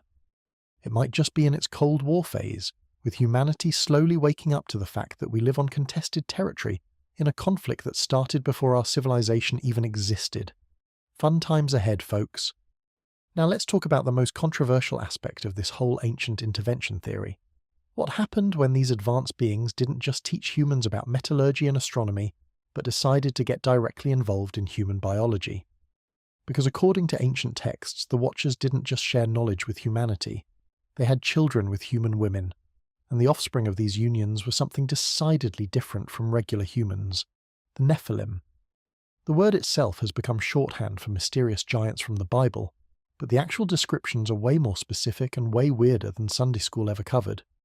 Genesis describes them as the offspring of the sons of God and the daughters of men, which sounds poetic until you realize the text treats this as biological reproduction, not spiritual metaphor. These weren't adopted children or symbolic relationships. The texts describe actual pregnancies, births, and offspring with unusual physical characteristics. Giants, yes, but also individuals with exceptional strength, longer lifespans, and capabilities that set them apart from regular humans. Now, the traditional religious interpretation is that this was some kind of supernatural event that shouldn't be analysed too literally.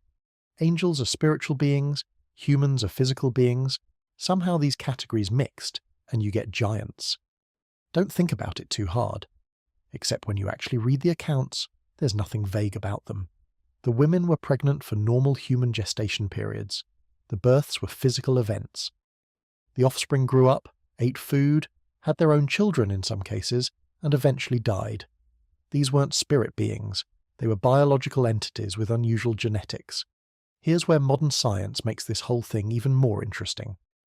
The Human Genome Project, completed in 2003, mapped our entire genetic code, and guess what?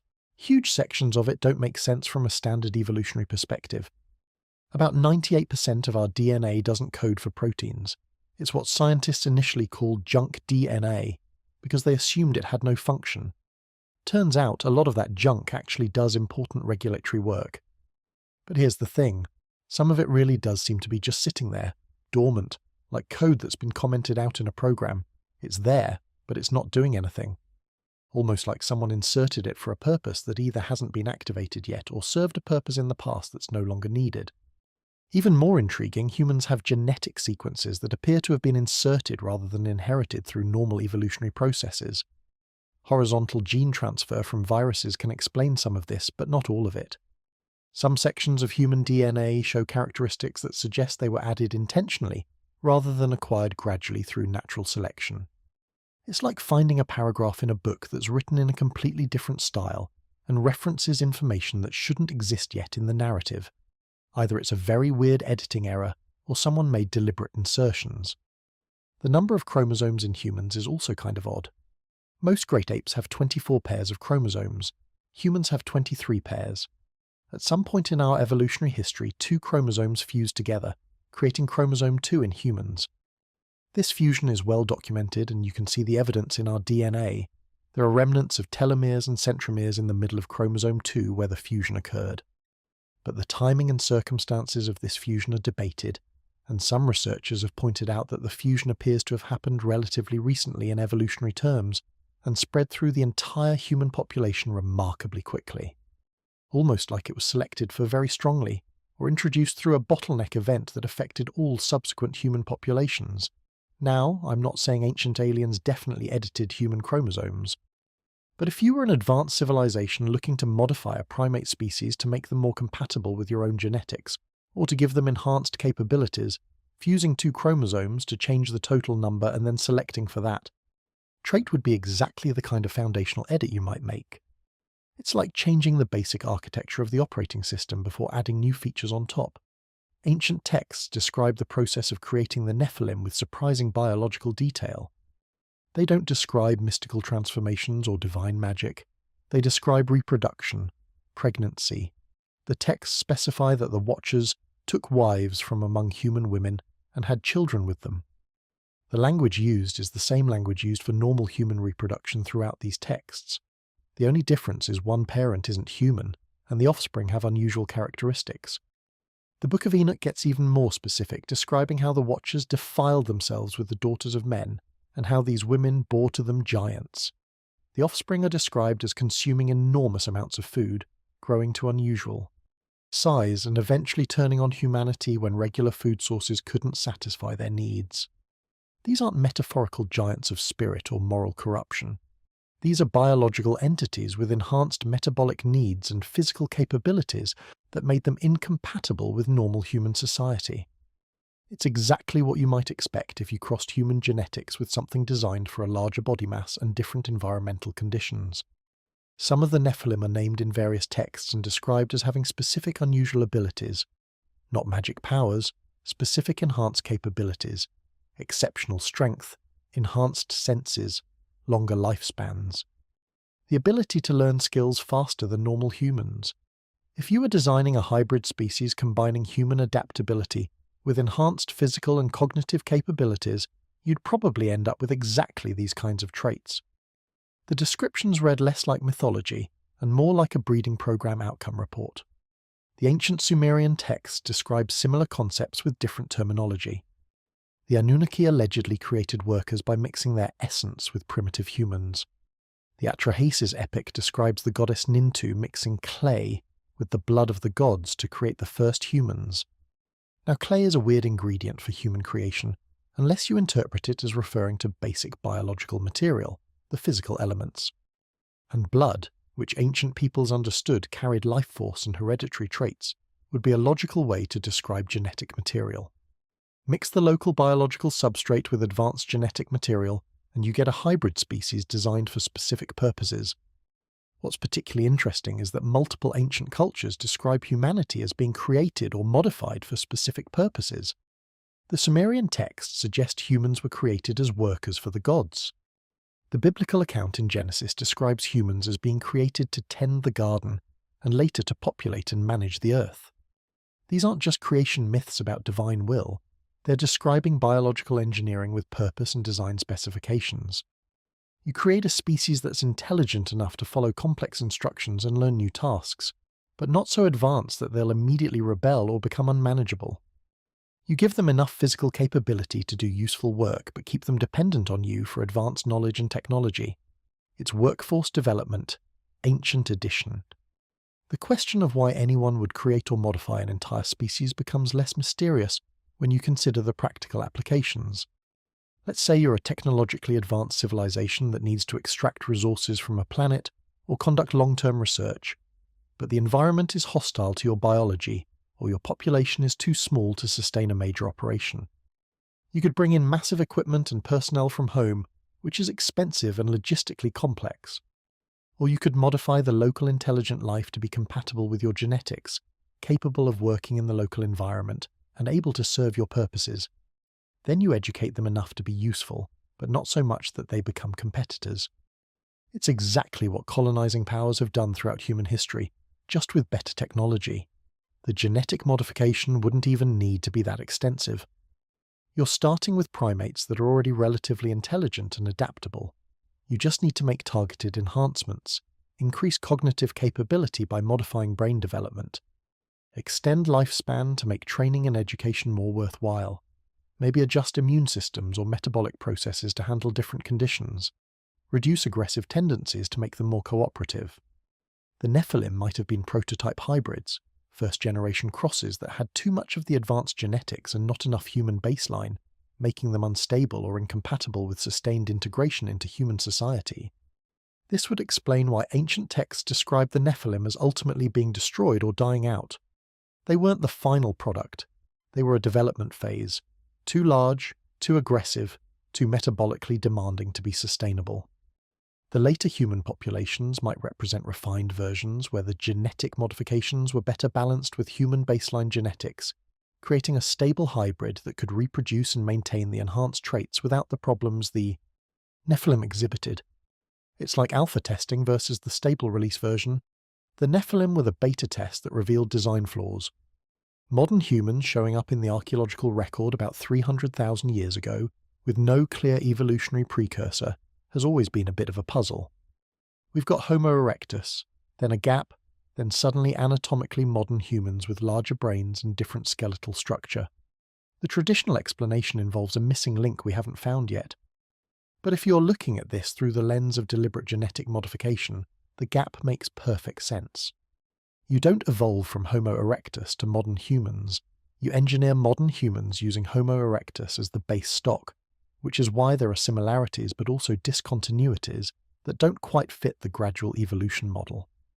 The sudden emergence of human civilization around 10,000 to 12,000 years ago is equally suspicious.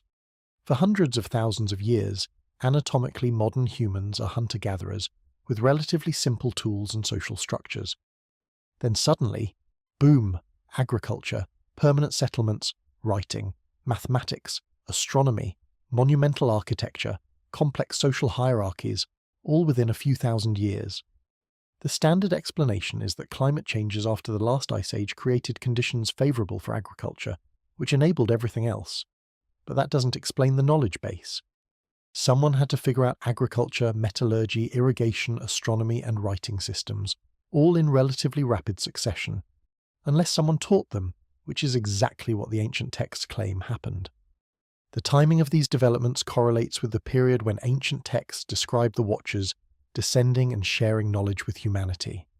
If the genetic modifications happened much earlier, creating anatomically modern humans with enhanced capability, but the knowledge transfer happened later when conditions were right or when the interventionist faction won the policy debate, you'd see exactly the pattern we see in the archaeological record.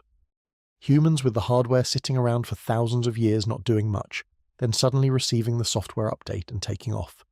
There's another layer to this that's even more disturbing. If humans were created or modified by non-human intelligence for specific purposes, what were those purposes? The obvious answer is labor, creating workers for resource extraction or planetary management. But some ancient texts hint at other possibilities.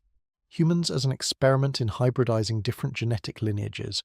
Humans as a long-term biological project to create a species that combines local adaptation with advanced capabilities. Maybe even humans as a backup population or ark for preserving genetics in case the original civilization faced extinction. Some researchers have pointed out that human DNA contains what looks like mathematical patterns and symbolic codes embedded in the genetic sequence itself.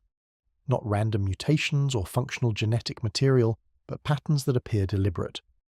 Like someone left a signature in the code. If you were creating a species through genetic engineering, you might very well embed identifying markers or information in their genome as a way of documenting your work or leaving a message for future geneticists who might discover it.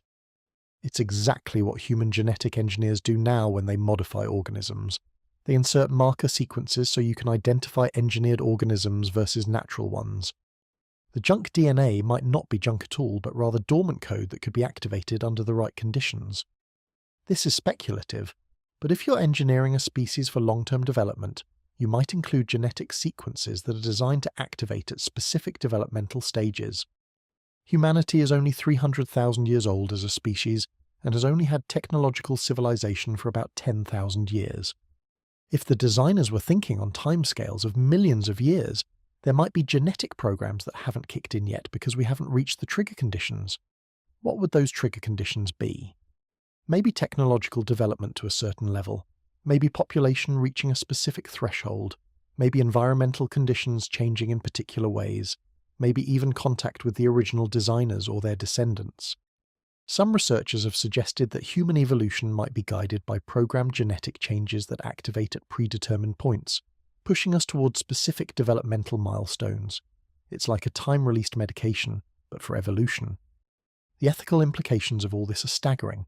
If humans were deliberately created or modified by non-human intelligence, what does that mean for free will? For human rights? For our place in the cosmos? Are we an independent species with self-determination, or are we someone else's project? If the genetic modifications included behavioral programming or cognitive limitations, are our thoughts and choices truly our own? These aren't comfortable questions, which might be why mainstream science prefers to stick with natural evolution explanations, even when the evidence gets weird. The Nephilim accounts might be humanity's earliest documentation of genetic engineering projects that didn't go according to plan. First-generation hybrids that were too unstable or too problematic to continue. The fact that they're described as being destroyed or dying out suggests someone made the decision that the experiment failed and terminated it. Later human populations represent the refined versions, and we're still here because we worked better as a sustainable hybrid species. This framework also explains why the interventionist faction was so controversial. They weren't just sharing knowledge, they were literally changing human genetics, mixing their DNA with human DNA to create hybrids. That's not subtle guidance of a developing civilization, that's biological engineering on a massive scale. No wonder the non-interventionist faction lost their minds. You can't undo genetic modifications that have been introduced into a breeding population. Once those genes are out there and spreading, you can't put that genie back in the bottle. The war in heaven might have been fought not just over knowledge transfer, but over the genetic contamination of humanity. One faction arguing that humans should develop naturally. The other faction saying it's too late, the modifications are done, might as well continue and see what happens. The modern human genome carrying genetic signatures from both terrestrial evolution and non-human engineering would be the permanent evidence of that intervention. We're literally walking, talking proof that someone modified our ancestors' DNA thousands of years ago. And here's the really wild part. If this is all true, then we're not entirely human in the sense of being purely products of Earth's natural evolution. We're hybrids. Part terrestrial primate, part whatever the Watchers or Anunnaki or whoever actually were. Our DNA is a mix of Earth and elsewhere. We're genetically coded evidence of ancient contact, carrying in every cell of our bodies the proof that non-human intelligence modified our ancestors for purposes we still don't fully understand. The genetic code of the heavens might be written right into our chromosomes, waiting for someone to fully decode it and figure out what messages or capabilities might be hidden in sequences we've dismissed as evolutionary junk. Maybe we're not the random product of natural selection on one small planet. Maybe we're a deliberate creation, designed for purposes that either succeeded, failed, or are still unfolding. And maybe the true nature of humanity won't be fully understood until we crack the code that was written into our DNA by whoever decided we should exist in the first place. So we've covered how these beings might have modified human genetics, fought wars over Earth, and left evidence scattered across ancient texts and archaeological sites. But there's one aspect of these encounters that's even weirder than genetic engineering or energy weapons: the fact that these beings seem to completely ignore the laws of physics as we understand them. They appear out of nowhere. They vanish into thin air, they walk through walls, they show up in multiple locations simultaneously. Either they've got the cheat codes to reality, or they're operating from a different layer of existence entirely. Ancient texts are remarkably consistent about describing these beings as not quite existing in the same way humans do. They're described as appearing suddenly, often accompanied by bright light or strange atmospheric effects. They don't arrive by walking or flying in from the distance, they just materialize. When they leave, they don't travel away, they disappear. The angel who appears to Gideon in Judges vanishes the moment his message is delivered, like someone hanging up a video call. The beings Ezekiel describes can move in any direction without turning, which makes zero sense for physical objects but makes perfect sense if they're not bound by the same spatial constraints we are. Modern physics, particularly quantum mechanics, has given us frameworks that might actually explain these bizarre capabilities. The many worlds interpretation of quantum mechanics suggests that every quantum event creates branching realities, resulting in infinite parallel universes existing simultaneously. String theory proposes that our universe has more dimensions than the 3 spatial and 1 temporal dimension we perceive, possibly as many as 11 dimensions, with most of them compactified or hidden from our normal experience. If these beings exist in or can access dimensions beyond our normal 3-dimensional space, their apparently impossible abilities suddenly become much more plausible. Think about it this way. If you're a 2-dimensional being living on a flat surface, a 3-dimensional being could appear and disappear from your world at will. They just move perpendicular to your plane of existence. From your perspective, they'd materialize out of nothing and vanish without traveling through any space you can perceive. To them, your entire 2-dimensional world is visible at once, like looking at a map. They could reach into your world from outside it without being subject to your physical constraints. Now scale that up. If there are higher dimensions we can't perceive, beings who can access those dimensions would seem to violate our physics simply by operating on a different dimensional framework. The descriptions of angels and other non-human entities often include details that sound suspiciously like dimensional manipulation. They're described as being able to see everything simultaneously, which makes sense if you're viewing a lower dimensional space from a higher dimensional perspective. They can affect physical objects without being physical themselves in the way we understand it. They can be present in multiple locations at once, which is impossible in 3-dimensional space but trivial if you're moving through higher dimensions. It's like how you can touch multiple points on a 2-dimensional surface simultaneously from your 3-dimensional perspective, even though those points are far apart in their 2-dimensional space. Ancient cultures had their own frameworks for describing this concept. They talked about multiple heavens, not one heaven, but layers of reality stacked above the physical world. Some traditions describe 7 heavens, each one a different level of reality with different properties and inhabitants. This isn't primitive cosmology. This is a pretty good attempt to describe multiple dimensions or parallel realities using the conceptual tools available. When Paul writes about being caught up to the 3rd heaven, he's not talking about altitude. He's describing traveling to a different layer of reality, a different dimensional space. The ability to move between these layers would explain a lot of the weird stuff in ancient accounts. Angels don't need spacecraft to travel between locations because they're not traveling through 3-dimensional space. They're moving through higher dimensions where distance works differently. From their perspective, every location on Earth might be equally accessible, like how every point on a piece of paper is equally accessible to you from your 3-dimensional viewpoint. You just reach down and touch whichever point you want, regardless of how far apart those points are on the paper itself. This dimensional framework also explains why these beings seem so unconcerned with physical barriers. Walls, mountains, oceans, These are obstacles in three-dimensional space. If you can move through higher dimensions, you just go around them in a direction that doesn't exist from our perspective.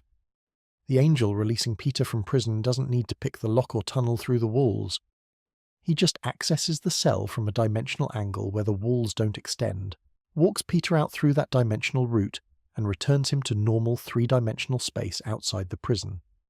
To the guards, it looks like they walked through solid walls. To the angel, he just used the fourth-dimensional door that's always there but invisible to three-dimensional beings.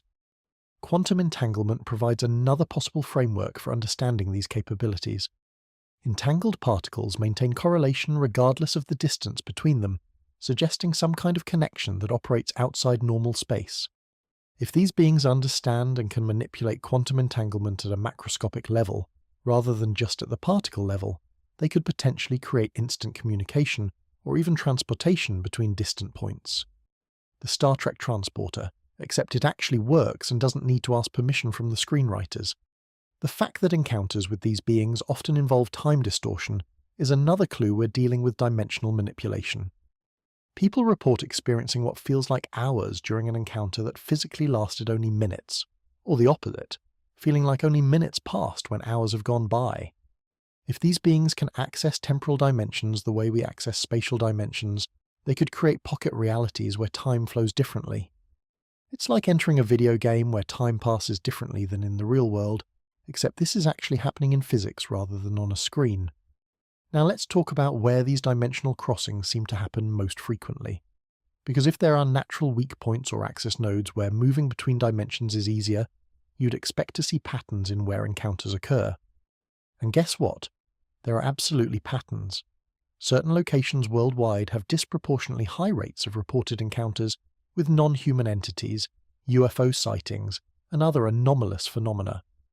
These aren't random. They cluster around specific geographic features and often correlate with ancient sacred sites. Mount Hermon is probably the most famous example. This mountain on the border between Syria and Lebanon shows up repeatedly in ancient texts as a location where beings from elsewhere descended to Earth.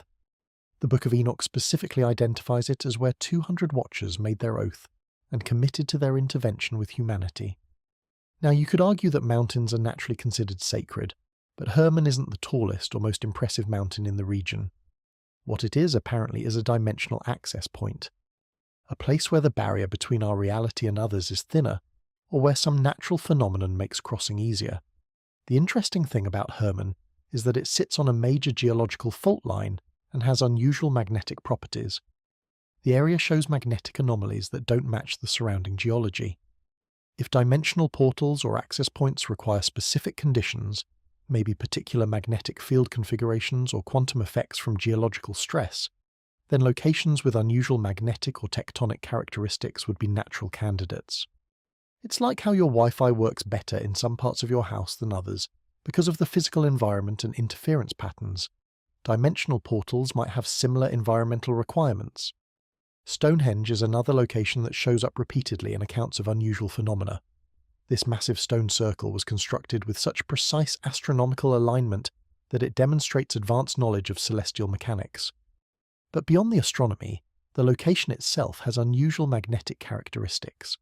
The standing stones mark points where magnetic field lines converge. The whole site is basically a map of local magnetic anomalies, which ancient builders somehow identified and marked with massive rocks. Either they had very sophisticated detection equipment, or they could perceive these magnetic variations directly, or someone told them where to build.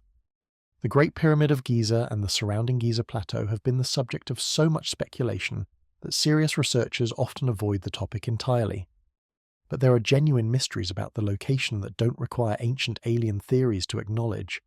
The pyramids are aligned with incredible precision to true north. They encode mathematical relationships like pi and phi in their dimensions. They're positioned at the geographic center of Earth's landmass, and yes, the area has unusual magnetic and gravitational characteristics. Sensitive instruments detect variations in gravity and magnetic fields around the pyramids that don't match the surrounding desert. What connects these locations is their position on Earth's geomagnetic grid. The planet has a natural electromagnetic field generated by the rotating iron core. This field isn't uniform, it has lines of force, convergence points, and areas where it's stronger or weaker. Ancient cultures seem to have understood this grid and deliberately built their most important structures at specific nodes. The temples, pyramids, and stone circles that dot the planet aren't randomly distributed. They follow patterns that correlate with geomagnetic lines and intersection points. Some researchers have mapped these patterns and found that many ancient sacred sites align along what they call ley lines, straight alignments connecting multiple sites across long distances. The mainstream archaeological community dismisses ley lines as coincidence or pattern-seeking bias, which is fair skepticism. But the fact remains that an awful lot of ancient sites do align in ways that seem deliberate. Either ancient cultures had surveying and mapping capabilities we don't credit them with, or they were identifying features of the planetary energy grid that we're only now starting to scientifically measure. The theory is that these geomagnetic nodes might serve as natural portals or access points between dimensions. If crossing dimensional barriers require specific energy conditions or field configurations, locations where Earth's magnetic field has unusual characteristics might be ideal. It's like how particle accelerators need precise electromagnetic conditions to make particles do interesting things. Maybe dimensional transitions need similar precision in field configurations, and certain locations on Earth naturally provide those conditions. This would explain why ancient cultures built massive stone structures at these locations. If you've identified a portal site, you're going to want to mark it, probably protect it, and definitely build religious or ceremonial structures around it, because this is where you can contact the beings from the other layers of reality. The massive stones might even serve functional purposes. Certain types of rock have piezoelectric properties, meaning they generate electrical charges when subjected to pressure or vibration. If you arrange such stones in specific configurations, you might be able to manipulate local electromagnetic fields in ways that enhance or stabilize portal effects. Sedona, Arizona is a modern location that attracts attention for similar reasons. The area has unusual magnetic anomalies caused by iron deposits in the red rocks. Compasses behave strangely, electronics sometimes malfunction, and people report a disproportionately high number of unusual experiences, strange lights, encounters with non-human entities, time distortion effects. Skeptics attribute this to New Age tourism and expectations creating confirmation bias. But the magnetic anomalies are measurable facts, and the oral traditions of Native American peoples who lived there for thousands of years describe the area as sacred and inhabited by spirits who could move between worlds. The Bermuda Triangle is probably the most famous anomalous location, though most of the mystery has been exaggerated by sensationalist coverage. Still, the area does have unusual characteristics. It's a region where magnetic north and true north align, which creates navigation complications. There are methane hydrate deposits on the sea floor that occasionally release gas that can affect buoyancy and visibility. The Gulf Stream creates complex and unpredictable currents. If you wanted a location where dimensional barriers might be unstable due to unusual electromagnetic and physical conditions, you'd probably end up with something like the Bermuda Triangle. Most of the disappearances have mundane explanations, but the area does have measurably unusual characteristics. What's particularly intriguing is that many ancient sites show evidence of being built in multiple phases, with the earliest phases using technology that appears more advanced than later additions. Göbekli Tepe in Turkey is the classic example. Massive carved pillars arranged in precise geometric patterns, dated to about 11,000 years ago. That's 6,000 years before Stonehenge and contemporary with the end of the last ice age. The site was deliberately buried around 8000 BCE for unknown reasons. If this location marked a portal site, and something happened that made it dangerous or uncontrollable, deliberate burial makes perfect sense. You can't destroy a portal, but you can seal it and mark the location so future generations know not to dig it up. Too bad we didn't read the memo. The Aboriginal Australians have oral traditions describing songlines, paths across the landscape that connect sacred sites and encode knowledge about the land, astronomy, and spiritual matters. These songlines often correlate with actual geographic features and seem to map relationships between locations in ways that go beyond simple navigation. If these paths represent the dimensional grid or portal network that ancient peoples could perceive or were taught to recognize, songlines would be exactly how you'd preserve that knowledge across generations without writing. You'd encode it in songs, stories, and ceremonial practices that keep the information alive even when the original context is lost. Modern UFO sightings cluster around certain locations with suspicious consistency. Military bases, nuclear facilities, and bodies of water show elevated UFO activity. The military connection might be monitoring of human weapons development. The water connection is interesting, though. If you need to operate bases on Earth but don't want to be constantly observed, underwater locations are ideal. But certain lakes, oceans, and coastal areas have disproportionate sighting rates even without military presence. These might be portal locations where craft entering or leaving our dimension become visible during the transition, like seeing someone step through a door rather than seeing them on either side when the door is closed. The connection between ancient sacred sites, magnetic anomalies, and modern UFO activity suggests a continuous phenomenon rather than separate unrelated events. If certain locations serve as dimensional access points, beings using those portals would be observed across all of human history. Ancient peoples would encounter entities at these sites and build religious structures around them. Modern people would see craft and beings at the same locations and file UFO reports. Different interpretations of the same underlying phenomenon, separated by thousands of years but occurring at the same geographic nodes. What's maybe most significant is that we're now developing the technology to actually measure and potentially manipulate the conditions that might enable dimensional travel. We're working with quantum computing, which operates on quantum entanglement and superposition, essentially using the weird properties of quantum mechanics to perform calculations. We're experimenting with electromagnetic field manipulation on larger scales. We're beginning to understand how gravity might be related to other forces in ways that could allow manipulation. If dimensional portals require specific quantum, electromagnetic, or gravitational conditions, we're approaching the capability to potentially create those conditions deliberately, rather than just using natural occurrence sites. The question is whether we understand what we're doing well enough to do it safely. If ancient civilizations had portal technology, and something went catastrophically wrong, maybe leading to wars, dimensional contamination, or entities coming through that shouldn't have, we might want to be very careful about casually opening doors we don't fully understand. The underground cities and sealed chambers might not just be evidence of past conflict. They might be quarantine zones for areas where dimensional barriers were breached and couldn't be repaired, only contained. So here we are, standing at the intersection of ancient knowledge, quantum physics, and detection of phenomena our ancestors could perceive but couldn't explain scientifically. The multiverse of angels might not be mythology or metaphor. It might be a legitimate description of beings who exist in or can access dimensions beyond our normal perception. And the gates between worlds might not be symbolic spiritual concepts. They might be actual locations where the dimensional barriers are thinner, and crossing between realities is physically possible under the right conditions. Our ancestors built temples at these spots and called them sacred. We measure magnetic anomalies at these spots and call them geological curiosities. Maybe both interpretations are partially correct, and we're only now developing the scientific framework to understand what our ancestors knew through different means. That reality has layers, and sometimes those layers overlap in very specific places. The beings ancient texts called angels might be tourists from parallel dimensions, popping in to check on humanity through the natural portals that have always existed at certain locations. Or they might be travelers from elsewhere in our universe who understand how to create artificial portals anywhere they choose. Either way, the boundary between our world and whatever lies beyond it appears to be much more permeable than modern science assumed until quite recently. And if you know where to look, or rather, where ancient peoples looked, you can still find the places where that boundary is thinnest, and the gates between worlds stand ready to open for those who know how to turn the key. Here's the thing that should really make you pause. This whole phenomenon we've been discussing didn't just stop happening when the biblical era ended.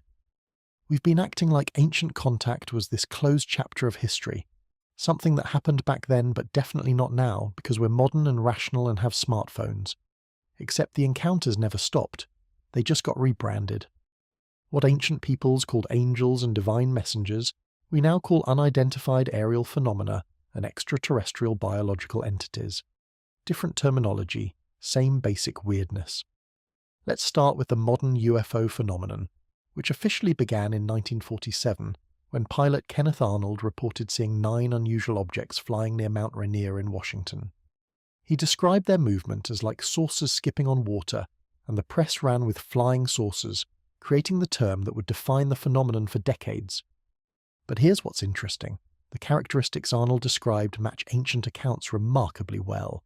Objects that moved unlike any known aircraft, impossible maneuvers, speeds that shouldn't be achievable. The technology changed, but the core experience of witnessing something that defies conventional explanation remained consistent. The Roswell incident, also in 1947, is probably the most famous UFO case in history. Something crashed on a ranch in New Mexico. The military initially announced they'd recovered a flying disc, then quickly changed the story to a weather balloon. The official explanation has changed multiple times over the decades. Weather balloon, high-altitude surveillance balloon, classified experimental aircraft. The fact that the story keeps changing is almost more interesting than any single explanation. When you need multiple different cover stories for the same event, it suggests the truth is something you really don't want to discuss. It's like when you're a kid and you keep changing your excuse for why you're late getting home. The inconsistency is the tell. What really matters isn't whether an alien spacecraft crashed at Roswell. What matters is the pattern that emerged afterward. Thousands of sightings worldwide, military encounters with objects demonstrating capabilities far beyond known technology. Pilot reports of objects that could hover motionless, accelerate to impossible speeds, make right-angle turns, and operate in ways that would destroy any physical craft due to G-forces. These aren't random civilian sightings from unreliable witnesses. These are trained military personnel, commercial pilots, and radar operators, people whose jobs require accurate observation and who have a professional interest in not filing crazy reports that could end their careers. The 1952 Washington, D.C. UFO incident involved multiple objects tracked on radar and visually confirmed by pilots over the nation's capital on 2 consecutive weekends. Jets were scrambled, objects were photographed. This wasn't a secret event. Newspapers covered it extensively. The official explanation involved temperature inversions causing radar anomalies, which doesn't explain the visual sightings or photographs. But more importantly, it demonstrates that by the early 1950s, UFO encounters were happening over the most heavily monitored airspace in the world, with multiple forms of detection confirming something was there, even if nobody wanted to officially acknowledge what it was. The Patterson-Gimlin film from 1967, showing what appears to be a large bipedal creature in California, connects to this broader phenomenon in interesting ways. Bigfoot sightings, like UFO sightings, follow patterns that suggest something real even if we haven't conclusively identified it. And interestingly, some UFO encounters include descriptions of tall, hairy beings, not the classic grey aliens, but something closer to what ancient texts describe as giants or unusual hybrid creatures. The overlap between UFO phenomena and cryptozoology might not be coincidental. If non-human entities have been operating on or around Earth for thousands of years, you'd expect multiple types of encounters and multiple forms of evidence. Now let's talk about the really weird stuff: abduction accounts. Since the 1960s, thousands of people worldwide have reported being taken aboard craft by non-human entities. The experiences show remarkable consistency despite witnesses having no contact with each other. Missing time, medical examinations, communication that's often telepathic rather than verbal, information or warnings about humanity's future. Then they're returned, sometimes with physical evidence like unexplained scars or implants. The skeptical explanation is sleep paralysis, false memories, or psychological phenomena. But the consistency across cultures, time periods, and demographics is harder to explain away. Here's where it gets really interesting. When you compare modern abduction accounts to ancient texts, the parallels are striking. Ancient accounts describe people being taken to the heavens or to other realms, experiencing strange examinations or tests, receiving knowledge or warnings, and then being returned. The beings conducting these experiences are described as non-human but intelligent and purposeful. Sound familiar? Modern abductees report essentially the same experience structure. Different cultural framework for interpretation, but the core pattern matches. Either modern abductees are unconsciously recreating ancient narrative structures, or both groups are describing the same phenomenon using different vocabulary. The genetic and reproductive aspect of modern abduction accounts is particularly relevant to what we've discussed about the Nephilim and genetic engineering. Many abduction accounts involve what appears to be genetic sampling, artificial insemination, or being shown hybrid children. These aren't random medical procedures. They suggest ongoing genetic programs that could be the modern continuation of whatever was happening in ancient times when the Watchers were producing Nephilim offspring. The ancient accounts describe deliberate crossbreeding between non-human entities and humans.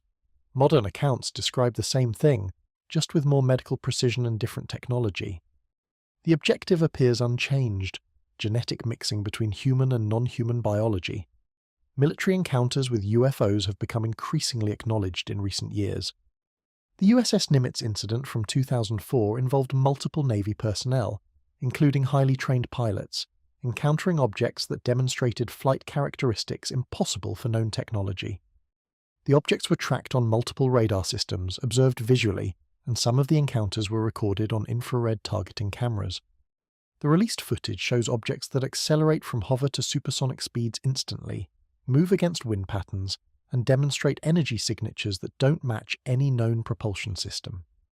The Pentagon confirmed the footage is authentic and the objects remain unidentified. That's official acknowledgement from the US military that something is flying around in controlled airspace with capabilities we can't explain.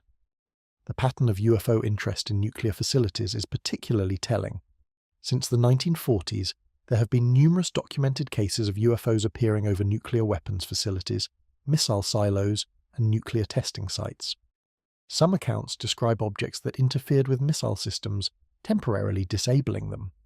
If you're an outside observer monitoring a developing civilization that just discovered nuclear weapons that could destroy the biosphere or attract unwanted attention from other cosmic actors, you'd probably want to keep an eye on their nuclear capabilities. The ancient texts describe beings who intervened in human affairs at critical moments. Modern UFO phenomena suggest the same pattern continues, with intervention ramping up after we developed world-ending weapons. The contactee phenomenon involves individuals who claim ongoing communication with non-human entities. Some of these accounts can be dismissed as delusion or fraud, but some involve people with no apparent motive for fabrication, sharing detailed information that later proved accurate, or demonstrating knowledge they shouldn't possess. The content of these contacts often involves warnings about environmental destruction, nuclear war, or humanity's need to evolve beyond conflict. Again, this matches the ancient pattern. Beings who monitor humanity occasionally communicate with selected individuals and attempt to guide human development away from self-destruction. What's changed in the modern era isn't the phenomenon itself, but the technology available to document it. Ancient witnesses could only describe what they saw using the vocabulary and conceptual frameworks of their time. Modern witnesses have cameras, radar, infrared sensors, and scientific instruments that can capture and analyze the encounters. Yet the fundamental characteristics remain consistent. Craft or beings that demonstrate advanced technology appear at specific locations or during significant events and seem to have ongoing interest in human affairs. The shift in official government attitudes toward UFOs in recent years is remarkable. For decades, the standard response was denial, ridicule, and classification. Witnesses were dismissed as cranks or attention seekers. Then, in 2017, the Pentagon released footage of encounters between Navy pilots and unidentified objects. In 2020, the Department of Defense established the Unidentified Aerial Phenomena Task Force. In 2021, the Director of National Intelligence released a report acknowledging 144 UAP encounters by military personnel, most of which remain unexplained. Congressional hearings have been held where military officials testified under oath about encounters with objects demonstrating capabilities beyond known technology. This isn't fringe conspiracy theory anymore. This is official government acknowledgement that something is happening. They don't know what it is, and it represents a potential national security concern. The language is carefully neutral, avoiding terms like extraterrestrial or alien, but the implication is clear. Objects are operating in controlled airspace with technology we can't match or explain. The question isn't whether this is happening. That's confirmed. The question is what these objects are and who or what is operating them. Multiple countries have released their own UFO files in recent years. The United Kingdom, France, Brazil, Chile, and others have declassified documents showing their militaries have been tracking and documenting these phenomena for decades. Some countries, like Chile, have official government agencies specifically tasked with investigating UFO encounters. This isn't just American weirdness. This is a global phenomenon that's been taken seriously by multiple governments, even while being publicly dismissed or downplayed. The timing of this increased transparency is suspicious. Why now? Why are governments suddenly willing to acknowledge what they've been denying for 70 years? One possibility is that the phenomenon has become too obvious to continue denying. With thousands of people carrying cameras and sensors in their pockets, with commercial aviation and satellites providing constant monitoring of Earth's airspace, hiding unusual activity is much harder than it used to be. The choice becomes either maintain the denial in the face of overwhelming public documentation, or get ahead of the story and control the narrative. Another possibility is that humanity has reached a developmental threshold where disclosure is considered appropriate or necessary. If there are non-human entities monitoring human civilization, they might have criteria for when open contact becomes acceptable: technological development to a certain level, cultural readiness to accept non-human intelligence. Reaching a point where we're either ready to join the cosmic community, or we're about to destroy ourselves and intervention becomes necessary. Ancient texts describe thresholds and tests humanity had to pass. Maybe we're approaching another one. The development of nuclear weapons, space exploration capability, and artificial intelligence might represent the kind of threshold that triggers protocol changes. We're no longer primitive primates that can be safely ignored or covertly managed. We're developing technologies that could affect the solar system, contact other civilizations, or create new forms of intelligence. That makes us a different kind of concern than we were even a century ago. The rules of engagement might be changing because humanity itself has changed. There's also the possibility that the disclosure is preparation for something imminent. If open contact is planned or inevitable in the near future, you'd want to prepare the public gradually rather than having it happen as a complete shock. Release some information. Let people get used to the idea that we're not alone. Acknowledge that governments have been studying this. Then, when full contact happens, it's not a reality-shattering revelation. It's the next step in a process people have been watching unfold. The shift in cultural attitudes toward this topic is equally significant. 30 years ago, believing in UFOs or ancient aliens marked you as a crackpot. Now, the scientific community is increasingly willing to discuss the possibility of extraterrestrial intelligence. The search for exoplanets has revealed thousands of potentially habitable worlds. The discovery of extremophile organisms on Earth has expanded our understanding of where life can exist. The calculation of probabilities suggests intelligent life elsewhere in the universe is statistically likely. We've gone from "we must be alone" to "we'd be incredibly arrogant to assume we're alone" in just a few generations. The question of whether we're ready for disclosure is complex. Ready as in psychologically able to handle the revelation? Probably. Humans have proven remarkably adaptable to paradigm shifts. Ready as in having stable enough global political and social structures to handle the implications? That's less clear. Learning that non-human entities have been influencing human development for thousands of years raises questions about autonomy, religion, history, and our place in the cosmic hierarchy. That's a lot to process, especially for cultures and belief systems built on assumptions of human uniqueness and divine special creation. But maybe the choice isn't whether we're ready.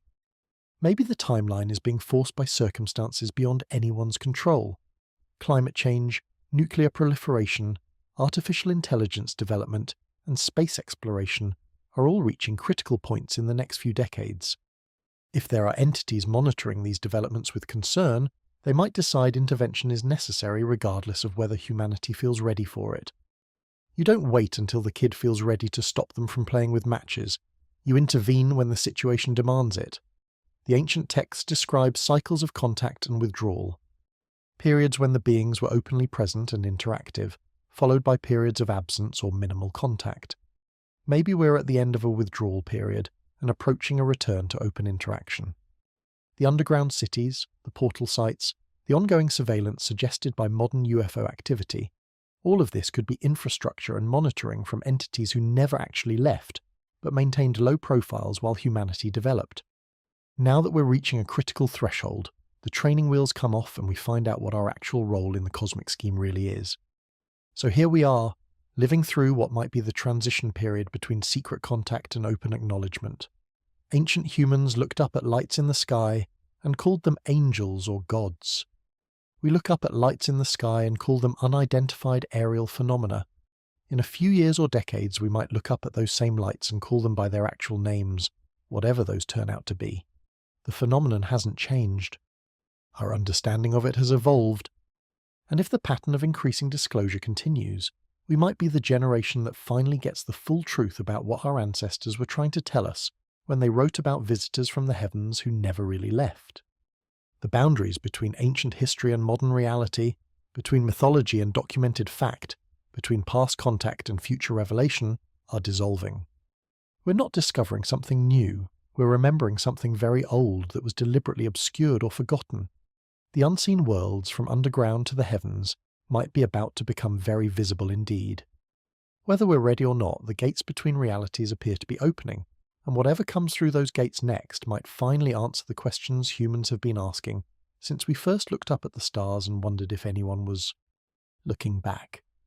The era of wondering might be ending, the era of knowing might be about to begin, and honestly, given everything we've covered about ancient contact, underground civilizations, genetic engineering, and ongoing surveillance, the revelation might be less, we're not alone, and more, oh, so you guys were here the whole time, which is somehow even weirder than first contact with aliens would be. We're not meeting new neighbours, we're finally being introduced to the landlords who've owned the property all along. Welcome to the cosmic neighbourhood, humanity. Try not to embarrass yourselves too badly.